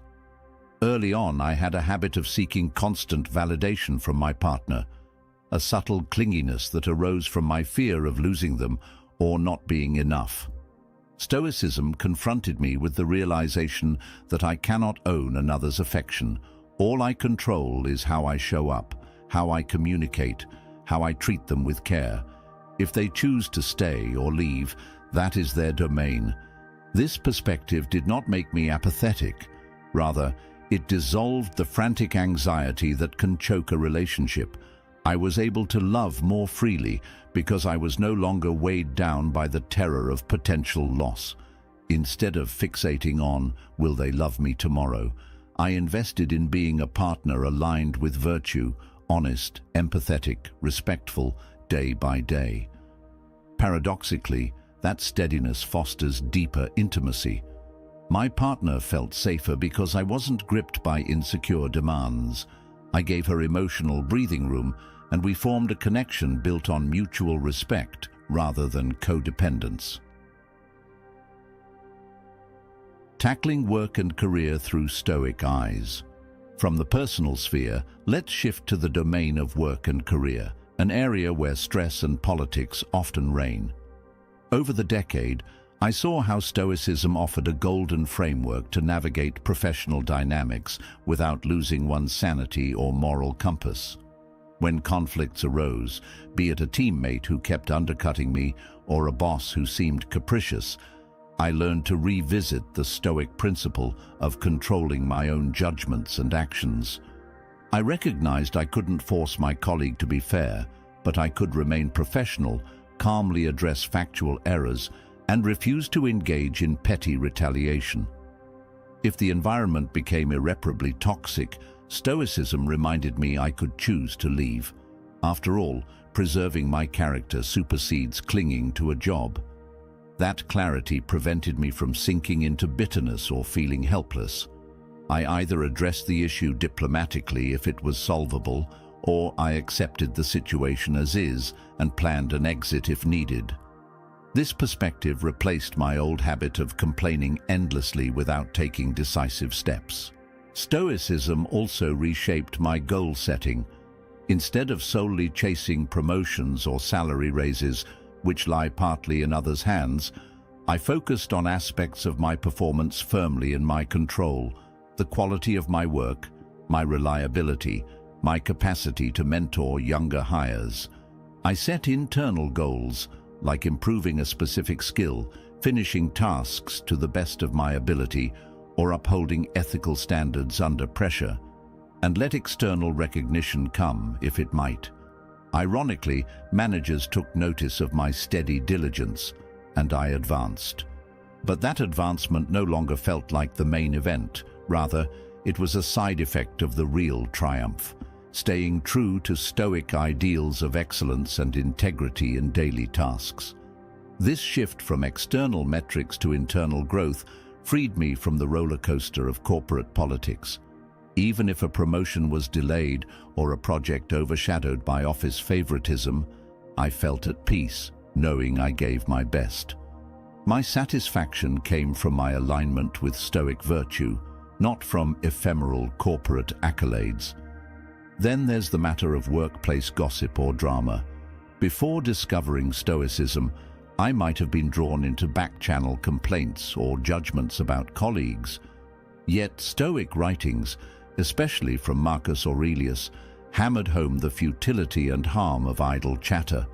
We do ourselves a disservice when we degrade others behind their backs. Over time, I distanced myself from gossip circles. Politely, I'd steer conversations back to constructive topics or remain silent if negativity swirled. This conscious effort preserved my mental clarity and earned me a reputation for fairness. People realized I was not one to badmouth others for personal gain. As a result, even those who disagreed with me came to respect my consistency. And personally, I noticed a calmer mind, less entangled in petty rivalries, more focused on actual problem solving. Stoicism fosters a respectful professionalism that quietly stands out amid the usual corporate chaos. The Stoic way of handling money and material wealth. Let us speak next about finances. Over these 10 years, I observed how anxious I was about money, afraid of scarcity, envious of those with more. Stoicism's counsel on indifference, things neither inherently good nor evil, like wealth, helped me see that money is a tool, not a measure of my worth. That perspective alone eased the stress. I began to plan my finances responsibly, saving and investing prudently, but without letting the size of my bank account define my self-esteem. If fortunes rose, I remained grounded, recalling that external fortunes are fleeting. If they dipped, I viewed it as an opportunity to practice resilience. Rather than idolizing wealth, I tried aligning financial decisions with virtue. If an investment felt ethically dubious, no matter the potential profit, I steered clear. If I had surplus, I considered donating or lending to friends in need, but with the Stoic understanding that I should not tie my emotional well-being to whether they repay me promptly or praise me. By disentangling money from ego, I found a healthier relationship with it. I neither despise wealth nor worship it.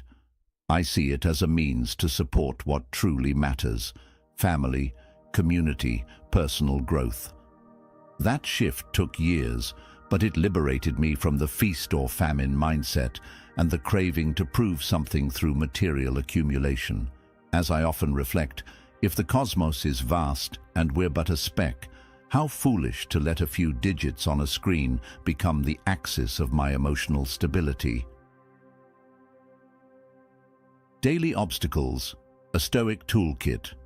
I'd now like to share some more day-to-day scenarios that highlight how I apply Stoicism in practice.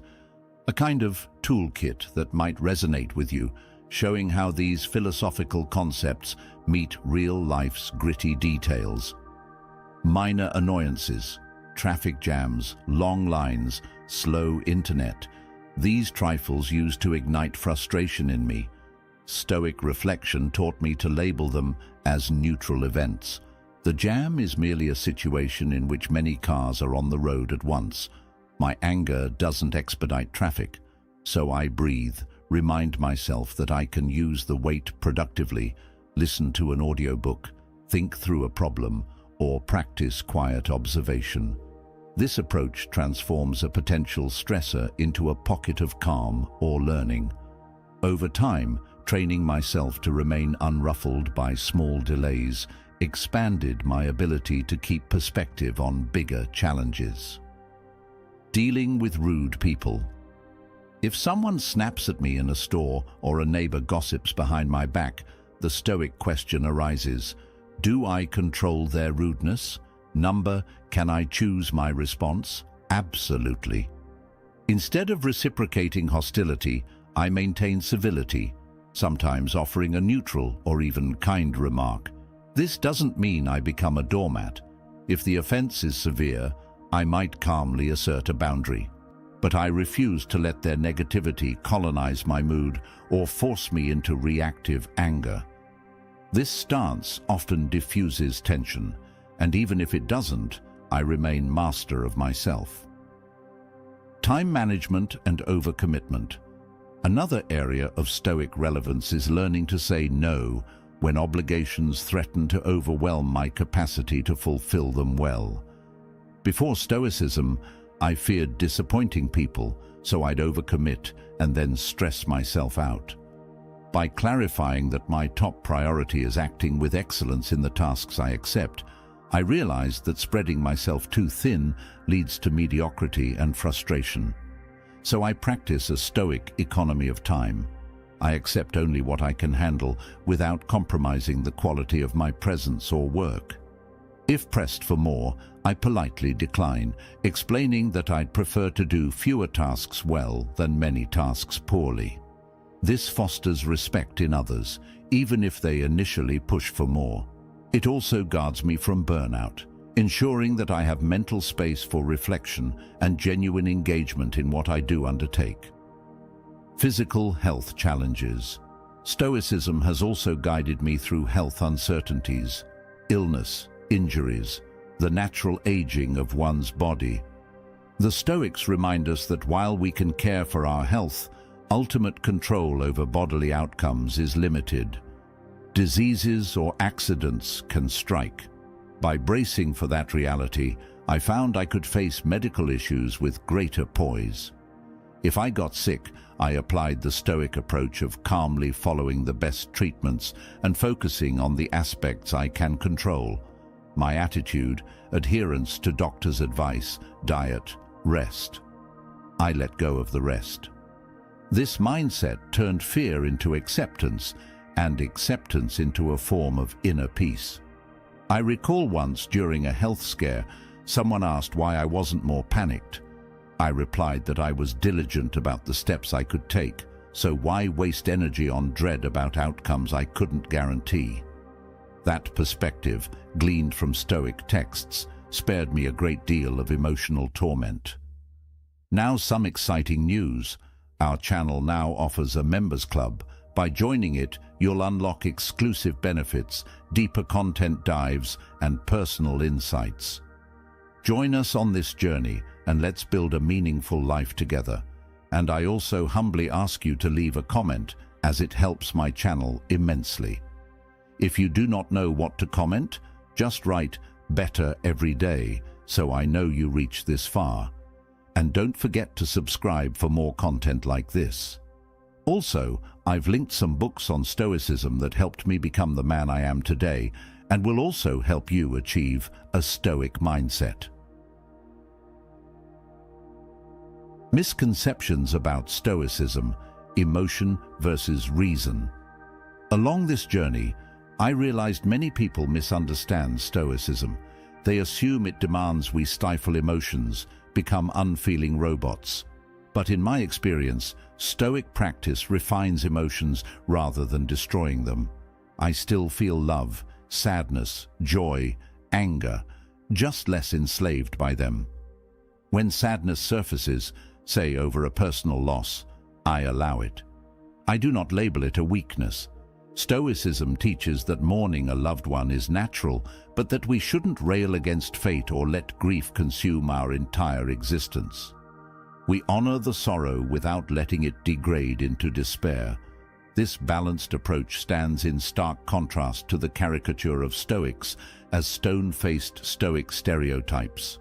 Similarly, when I feel happiness, like celebrating a friend's achievement, I fully embrace it, knowing that all pleasant moments are ephemeral.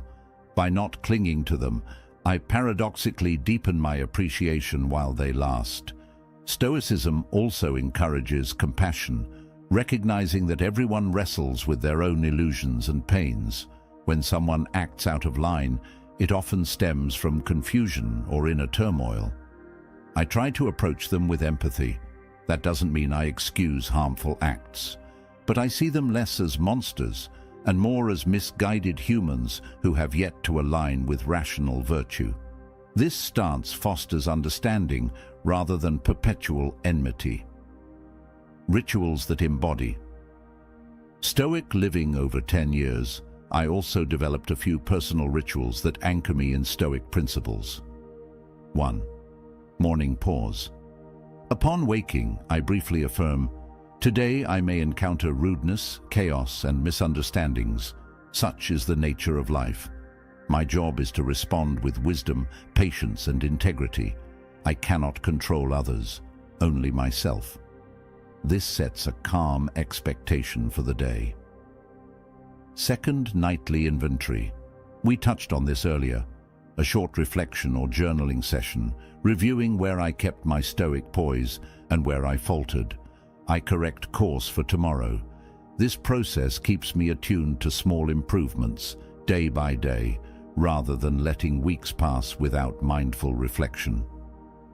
Third, periodic silence.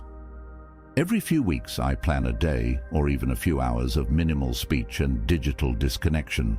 This mini-retreat fosters mental clarity, reminiscent of Seneca's advice to practice voluntary discomfort or Epictetus's counsel to master one's will. By stepping away from constant stimulation, I rediscover the stillness inside that busy routines can obscure. It's a time to contemplate, realign, and sense what truly matters. 4. Negative visualization, an ancient Stoic technique. Negative visualization involves imagining the loss of something I value, my health, a cherished relationship, my possessions, but not to depress myself. Rather, it sharpens gratitude for what I still have, reminding me never to take it for granted. Done periodically, it banishes complacency. If I visualize in healthy measure a scenario where I lose my ability to walk, I return to the present with renewed appreciation for my legs. This technique has profoundly enriched my perspective, preventing me from gliding through life half asleep to blessings that exist right now. Handling criticism and praise. Another aspect I learned to handle more gracefully is the cycle of criticism and praise. Typically, we alternate between craving acclaim and dreading condemnation.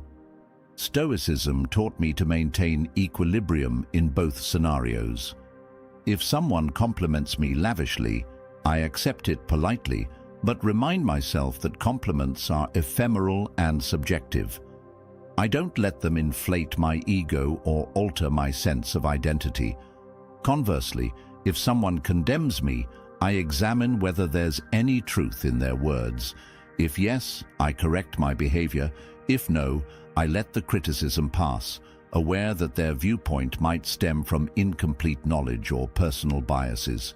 In either case, praise or blame, I strive to remain anchored in the question, am I acting in line with virtue? This fosters a steady humility.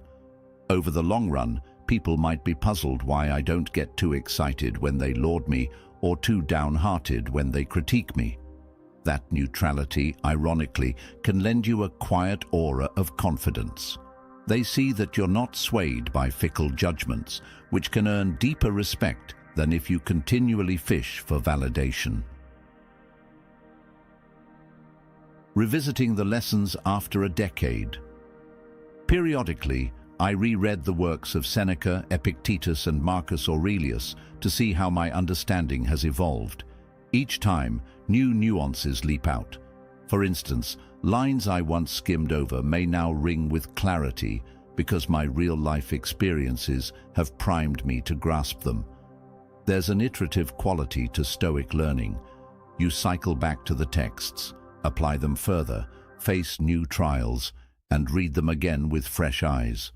The Stoics themselves advocated for lifelong learning. I can attest that what I gleaned in year 1 deepened by year 5, and now at year 10, I see the lessons weaving together more holistically. If you find yourself drawn to Stoicism, consider building a cyclical reading habit. Each pass yields deeper layers. Pair that reading with real-life challenges, and you'll watch your Stoic muscles grow. Addressing concerns about joy and spontaneity. Some worry that living stoically means forfeiting spontaneity or joy. They imagine a schedule of constant self-checks, leaving no room for delight. In truth, Stoic practice can increase your capacity for spontaneous enjoyment. Because you're free from anxious overthinking or from chasing illusions, you can partake in pleasurable activities, like a spontaneous road trip or an impromptu gathering with friends, without burdening them with unrealistic expectations. You can enjoy the moment for what it is. For me, Stoic alignment means I feel more open to embracing fun when it arises, because I'm not haunted by regrets of the past or frantic about the future. When a friend calls me for a last-minute hike, I can calmly decide if it aligns with my commitments. If yes, I go wholeheartedly, reveling in nature's splendor without guilt or anxiety. That's a far cry from the earlier me, who might have agonized over whether I should be working instead, or worried about how I'd look if I declined. Now, each yes or no flows from a sense of rational balance, preserving both my responsibilities and my enjoyment. Legacy and mortality, finding meaning. Entering the second decade of Stoic exploration, I often reflect on the concept of legacy. Marcus Aurelius frequently reminded himself how posterity forgets even the greatest emperors, that time swallows all. At first, that can sound grim, but I came to see it as liberating. Since we can't guarantee immortality through fame, our best bet is to use each day to live with moral sincerity. That might be a quiet legacy, raising children well, treating neighbors kindly, leaving some trace of goodness in your corner of the world. Stoicism thus orients you away from hollow achievements aimed at impressing future generations. Instead, you find meaning in your present sphere, acting with care and reason here and now. If it echoes beyond your lifespan, that's a bonus, but not your obsession. Or maybe you'll try negative visualization for a few minutes, imagining life without a taken-for-granted blessing, thus renewing your gratitude. Maybe you'll choose to respond calmly to a provoking situation, remembering that adversity can train your character. Each small step is a living expression of Stoic learning, far more potent than memorizing philosophical quotes. If you find it resonates, keep experimenting, keep refining. Over time, you too may look back on a span of years amazed at how far Stoic discipline has carried you. Let me end by reiterating a central idea. Stoicism is not a cold, joyless creed.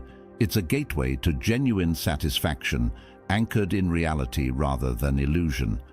By focusing on virtue, rational choice, communal well-being, and acceptance of fate's flow, we tap into a core serenity that endures even when life's waves pound the shore. My decade-long journey confirms that these teachings hold real power in daily life, power to diffuse anger, quell anxiety, sharpen purpose, and deepen empathy. They do not guarantee a life free of problems, but guide us to confront those problems from a place of inner composure and moral clarity. And that, in a world brimming with chaos and trivial distractions, is truly life-changing. Let us revisit a crucial theme: self-worth. During my early years with Stoicism, I repeatedly encountered the idea that we must anchor our sense of value not in external accolades or possessions, but in the consistent practice of virtue.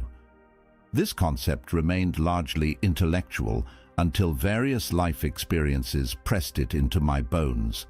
For instance, I recall a period when I lost a prestigious role at work, something I had identified with strongly. The blow to my pride was immediate. My initial reaction was to question my competence, to spiral into shame. Yet the Stoic voice in me whispered, "Has your character changed? Are you no longer able to reason, to act ethically, to show kindness? Then your worth endures." That reflection led me to reframe the job loss as a separate event, external to my moral being. I might have performed well or poorly, but the outcome also depended on factors beyond my control: organizational shifts, budget cuts, changes in leadership priorities. By detaching my self-worth from that outcome, I found an unexpected freedom. Instead of wallowing, I pivoted to learning new skills, offering mentorship to former colleagues, and searching for opportunities aligned with my Stoic values. In time, a better role emerged, a role I might have overlooked had I remained fixated on the idea that my identity was tied to the old position.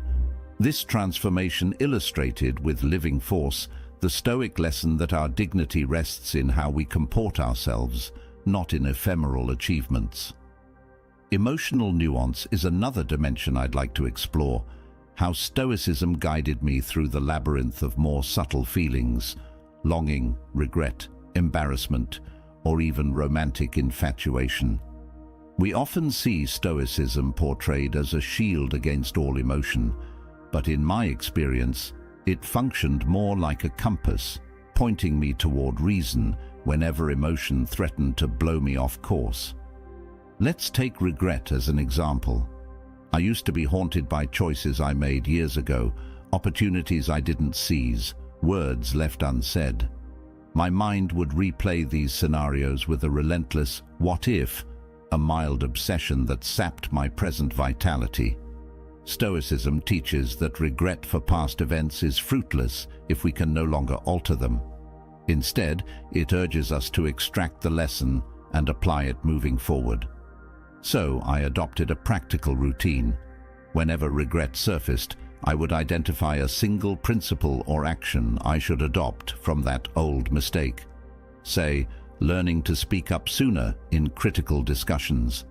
Then I'd consciously reaffirm, I cannot change the past, but I own the present. That mental pivot, practiced repeatedly, diluted regret's power. Over weeks and months, my mind gained a kind of forward-facing poise. The regret no longer chained me to a static sense of loss. It pushed me to refine how I handle current opportunities. I found this approach preserved the kernel of wisdom from regret while discarding the emotional baggage. Romantic infatuation presented its own challenge. In my younger days, I might be swept into intense, idealized admiration for someone, reading cosmic significance into every interaction. Stoicism reminded me to keep a balanced view. Attraction is natural, but to place one's emotional equilibrium entirely in the hands of another's attention, that is a recipe for misery. Through reflective practice, I learned to see attraction as a spark that might or might not develop into a real partnership. Meanwhile, I retained my center. If the attraction blossomed into mutual respect and shared virtue, wonderful. If it fizzled or turned out to be one-sided, I accepted it without letting rejection bruise my sense of self. Embracing mortality also clarifies priorities. I realized that many anxieties about climbing a corporate ladder or accumulating certain luxuries pale next to the reality that life is finite. This prompts me to ask, is this what I truly want to devote my limited time to? More often, I'm drawn to nurturing relationships, contributing to community, pursuing knowledge, and honing a calm but adventurous spirit.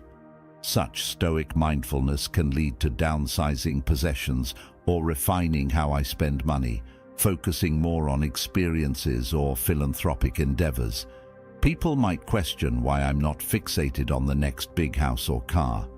But from a stoic vantage, none of that lingers beyond my final breath. Around me, those intangible footprints matter more. This shift from material obsession to moral emphasis has brought a peace I never found in acquiring stuff. Stoicism and hope. A final note. There's a notion that Stoics discard hope, seeing it as an external longing. Actually, what Stoicism discards is idle hope or expectation that circumstances must unfold a certain way. But a Stoic can still harbor a form of active hope, a vision of a better future that we strive for through our efforts, without clinging to the guarantee of success. We do not passively wait for miracles. We do what is in our power to create conditions favorable to progress. If the world meets us halfway, wonderful. If not, we adapt. This pragmatic hope aligns well with Stoic realism. For example, I hope my work improves people's lives, but I do not stake my emotional equilibrium on universal acclaim. I do my part, trusting that rational action can spark beneficial change. If success arrives, I accept it humbly. If not, I remain unbroken, for my sense of meaning comes from living the Stoic principles themselves. Thus, over 10 years, I've not become a cynic, nor have I become a naive dreamer. I've become what I'd call a hopeful realist, one who invests effort in constructive aims while acknowledging that fate might intervene. This posture fosters perseverance and flexibility. I don't quit at the first sign of obstacle, nor do I become bitter if my plans are thwarted. I pivot, reassessing what remains in my control, continuing the Stoic path.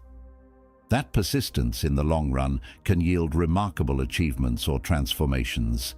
But even if it doesn't, the Stoic vantage upholds serenity.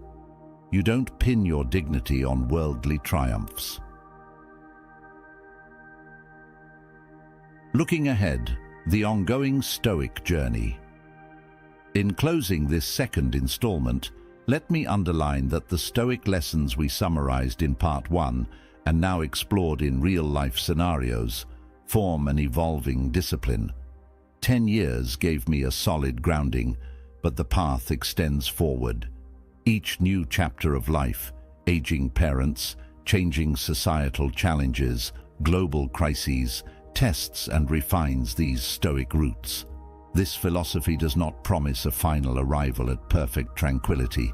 It promises a method to keep realigning with reason, virtue, and compassion, no matter how chaotic the environment grows. The older I get, the more I respect Stoicism's adaptability. It doesn't lock you into rigid dogma. It invites you to handle each situation with practical wisdom, informed by a few steadfast principles about what truly matters. I also find that sharing Stoic insights with others, as I'm doing now, both tests and reinforces my grasp of them. If I can communicate them in plain language, it suggests I've internalized them enough to speak from the heart. And if I see confusion or pushback from listeners, it prompts me to re-examine any gaps in my own understanding. In that sense, Stoicism thrives on dialogue. The ancient Stoics engaged in discourse in the markets, the imperial court, or the workshop. We can do the same in modern contexts, podcasts, friend groups, community gatherings. The goal is not to preach, but to illuminate how these ideas might free people from self-imposed burdens. Going forward, I plan to integrate these Stoic practices even more seamlessly, continuing daily reflection, applying the virtue lens to bigger decisions, and encouraging my close circle, family, mentees, colleagues, to consider Stoic perspectives on adversity and contentment. Not everyone will label it Stoicism, nor need they. They might just see it as common sense, anchored in timeless wisdom. If it helps them find steadiness in a tumultuous world, that's enough. Stoicism's ultimate legacy, for me, is a quiet presence of mind that navigates shifting sands with grace. As you, dear listener or reader, absorb these reflections, my sincere wish is that you take at least one Stoic principle and apply it within the next day or week. Perhaps it's the notion of separating what's in your control from what isn't. This stance permitted me to love more freely, ironically, because I wasn't weighed down by the dread of heartbreak. Love, in Stoic terms, becomes an active choice rather than a desperate entanglement. That shift yielded richer relationships, built on mutual acknowledgement that we are each responsible for our own minds, never the owners of another's affections. Let me next speak about leadership, whether in community, workplace, or family contexts. Over the decade, I often found myself in positions, sometimes official, sometimes informal, where people looked to me for direction or conflict resolution. Stoicism equipped me with a framework for leadership that emphasizes service, rational decision-making, and emotional steadiness. A Stoic leader, I learned, doesn't bark orders out of ego, but rather sets an example in how to handle setbacks or conflicts with composure. If a team member underperforms, you address it calmly, focusing on solutions, not blame. If a crisis arises, you check your own fear, recognizing you can't always halt the crisis, but can guide how the group responds. Crucially, Stoic leadership also involves recognizing that your team's opinions of you, while relevant, are not your ultimate yardstick. You strive to be fair and transparent. Some may still resent you or doubt you. Fine, you cannot coerce universal approval. Instead, you remain consistent in your virtue, letting your actions speak. Over time, that steadiness often garners genuine respect, far more durable than the fleeting compliance extracted by fear or manipulation. I came to see that when subordinates realize you act from principle rather than favoritism or whim, they trust you. They may not always agree with your decisions, but they're less likely to attribute them to personal caprice. This fosters a culture of reliability and mutual regard. Now, a topic I rarely see associated with Stoicism: creativity. Some suspect Stoicism, by emphasizing rationality, might stifle imagination. My lived experience says otherwise. Freed from the churn of emotional reactivity and from the obsession with external validation, I found greater mental bandwidth for creative thinking. For instance, once I was not locked in resentment or worry, my mind had more space to wander, to play with ideas. That's how new solutions to problems sprang up, sometimes in unexpected aha moments. Writers like Seneca occasionally touch on the synergy between a tranquil mind and productive thought. Indeed, the Stoic mind, unburdened by petty drama, can roam more freely among possibilities. In my personal creative endeavors, writing, conceptual design, brainstorming new processes at work, this Stoic calm often nurtured a better flow. Because I no longer had to prove my brilliance, I experimented without the paralyzing fear of failure.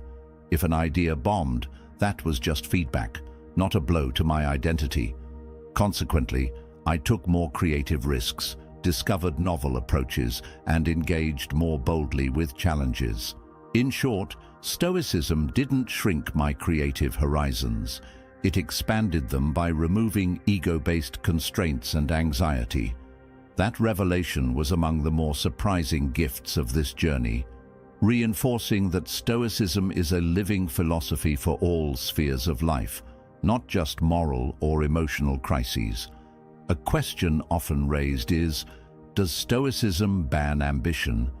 The short answer is no, but it transforms ambition from a restless hunger for achievement into a focused pursuit of excellence aligned with virtue. In my earlier days, ambition meant chasing titles or accolades. After internalizing Stoicism, I retooled my ambitions to revolve around self-improvement, community contribution, and mastery of crafts I find meaningful. For instance, I set goals to refine certain skills or to help a certain number of people in my community, but not to outshine others or secure a superficial status. The tension in my heart eased. I still worked diligently, but now the motive was more intrinsic, finding satisfaction in the doing rather than craving applause. Ironically, I often found success with less internal friction because I wasn't weighed down by fear of falling short. Stoicism, thus, doesn't kill ambition. It purifies it, rooting it in a stable foundation that outlasts external shifts. Let's spend a moment on handling public scrutiny. As you ascend in a career or become more visible, critics and observers multiply. Stoicism underscores that your moral responsibility is to act with integrity, not to placate every critic. Marcus Aurelius reminded himself daily that detractors may misunderstand him or judge him unfairly. The Stoic response is not to resent them, but to remain steadfast in your best reasoning and virtue. If their criticism holds truth, you correct yourself. If not, you let it pass.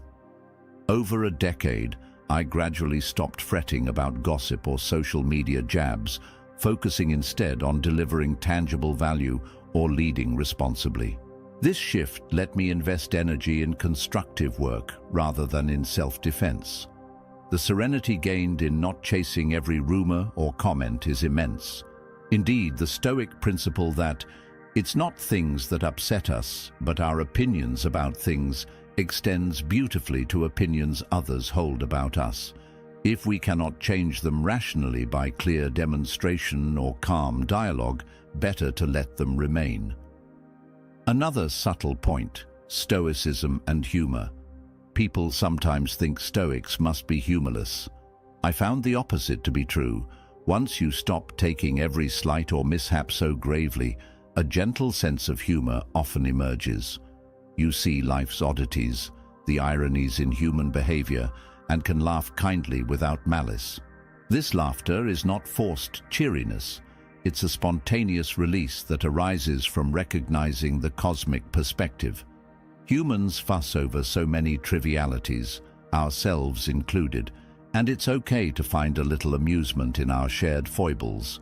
So yes, you can crack jokes, appreciate comedic moments, and still be stoic, as long as you remain respectful and mindful. In fact, this lightness can diffuse tension in group settings, bridging stoic calm with a congenial atmosphere. Let me also speak about failures.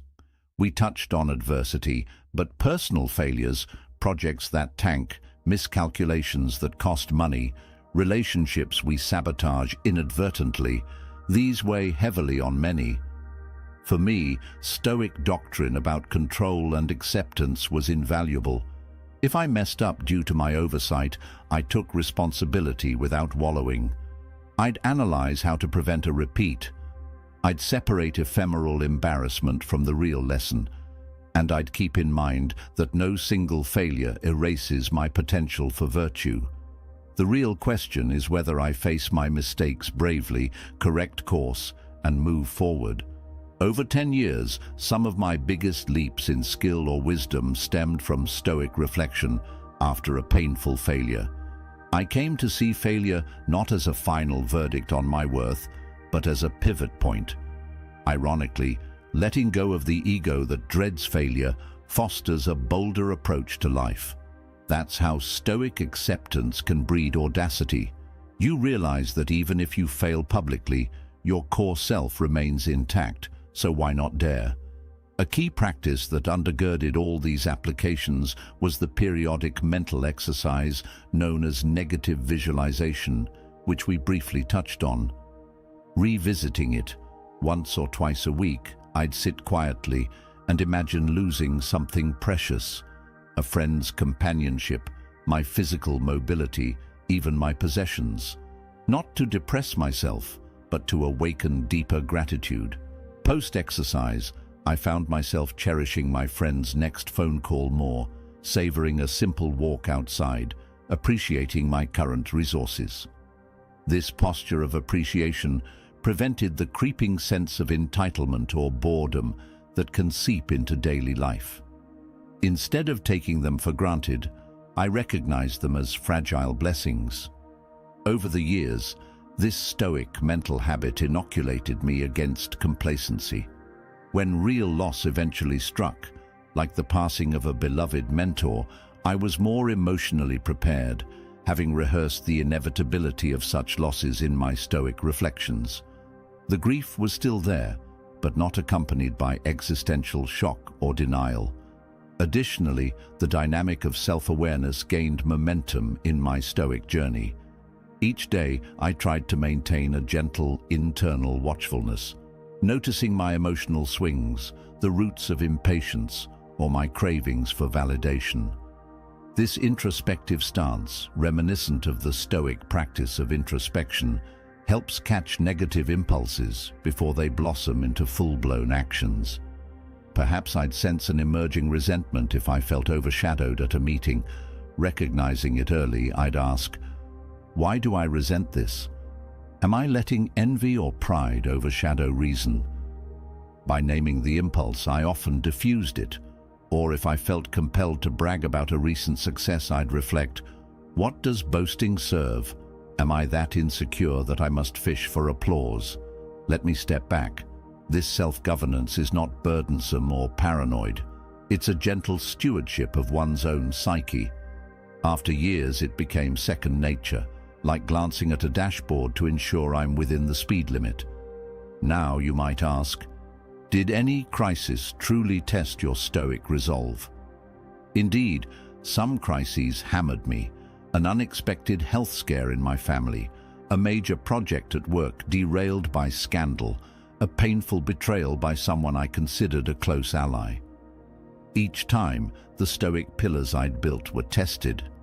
I won't pretend I glided through them without anguish, but I found a measure of composure that previously would have eluded me. I addressed the emergencies step by step, remembering Epictetus's counsel that we handle adversity by focusing on the immediate choices at hand. If it was a health crisis, I gave emotional support, got professional help, and reminded myself that ultimate outcomes might not be in my control. If it was betrayal, I allowed sadness, but refused to let bitterness poison my entire worldview. Each scenario validated the Stoic notion that while fortune can strike harshly, how we respond remains our domain. Reflecting on those crucibles, I see how Stoic practice truly is an armor of reason and virtue, less about never feeling pain, and more about not letting pain dethrone your moral clarity. Yet I must stress, Stoicism is no magic cure. Even after a decade, I remain a work in progress. Sometimes I slip, maybe I lash out in momentary anger, or I catch myself craving recognition. The difference now is that such slips rarely entangle me for long. I recover faster, recognizing the moment for what it is, a departure from Stoic ideals. I hold no illusions of perfection, but I do carry confidence that with each misstep, I have the means to realign. That is the beauty of Stoicism as a living philosophy. It's a daily discipline that accepts human imperfection, yet continuously nudges us toward wisdom and virtue. Looking out into the broader world, political upheavals, cultural rifts, economic uncertainties, I see how Stoic principles can serve as a steady compass for entire communities. Imagine if more people learned to debate without demonizing opponents, anchored their sense of identity in reasoned convictions rather than partisan slogans, or cared for the common good beyond self-interest. We'd still have disagreements, but we might navigate them with more empathy and less hysteria. My own microcosm, my family, my immediate circles, has shown glimpses of this potential. As I shared Stoic insights with loved ones, we found a language for resolving conflicts more calmly, for respecting differences, and for remembering that we're all ephemeral travelers here. So why let strife devour our shared time? While I'm not naive about the complexity of global issues, I do hold hope that Stoic reason offers a constructive framework for bridging divides. Now, as I approach the end of this third part, let me summarize the practical flavor of these 10 Stoic lessons in action. To live stoically is not to renounce joy or success. It's to renounce the illusions that chain our happiness to external forces. It's about turning inward to cultivate rational reflection, moral consistency, and empathy, then expressing those qualities outward in relationships, work, community, and our own emotional self-regulation. The result, as I've experienced, is a life that feels integrated and purposeful, less vulnerable to whim or accident. We become, in a sense, our own anchor. At the same time, we remain open to collaborating with others from a place of respect rather than desperation or competitiveness. In the final segment, we will look ahead to the continuing evolution of Stoic thought in one's life journey, how to refine these lessons yet further, and how to impart them to others, whether that be children, mentees, or peers, so that Stoic wisdom doesn't end with us but ripples outward. For now, I leave you with an invitation. Reflect on some mundane irritations or dilemmas you've faced this very week. How might these Stoic principles, especially the recognition of what's in your control and the practice of reframing your judgments, alter your approach? Can you glean an opportunity to practice empathy or to pause before reacting to a perceived slight? If you can experiment with even one of these suggestions, you might glimpse the subtle power of Stoic living, the same power that has guided me these 10 years and remains a faithful companion through all manner of storms. Now, if any part of this message has been helpful to you, Leave us your like and comment, helping the algorithm recommend it to someone who needs it at this time. Don't forget to subscribe so you don't miss new videos. And if you look through the videos we've already uploaded, you're sure to find something to take with you. Have a good day.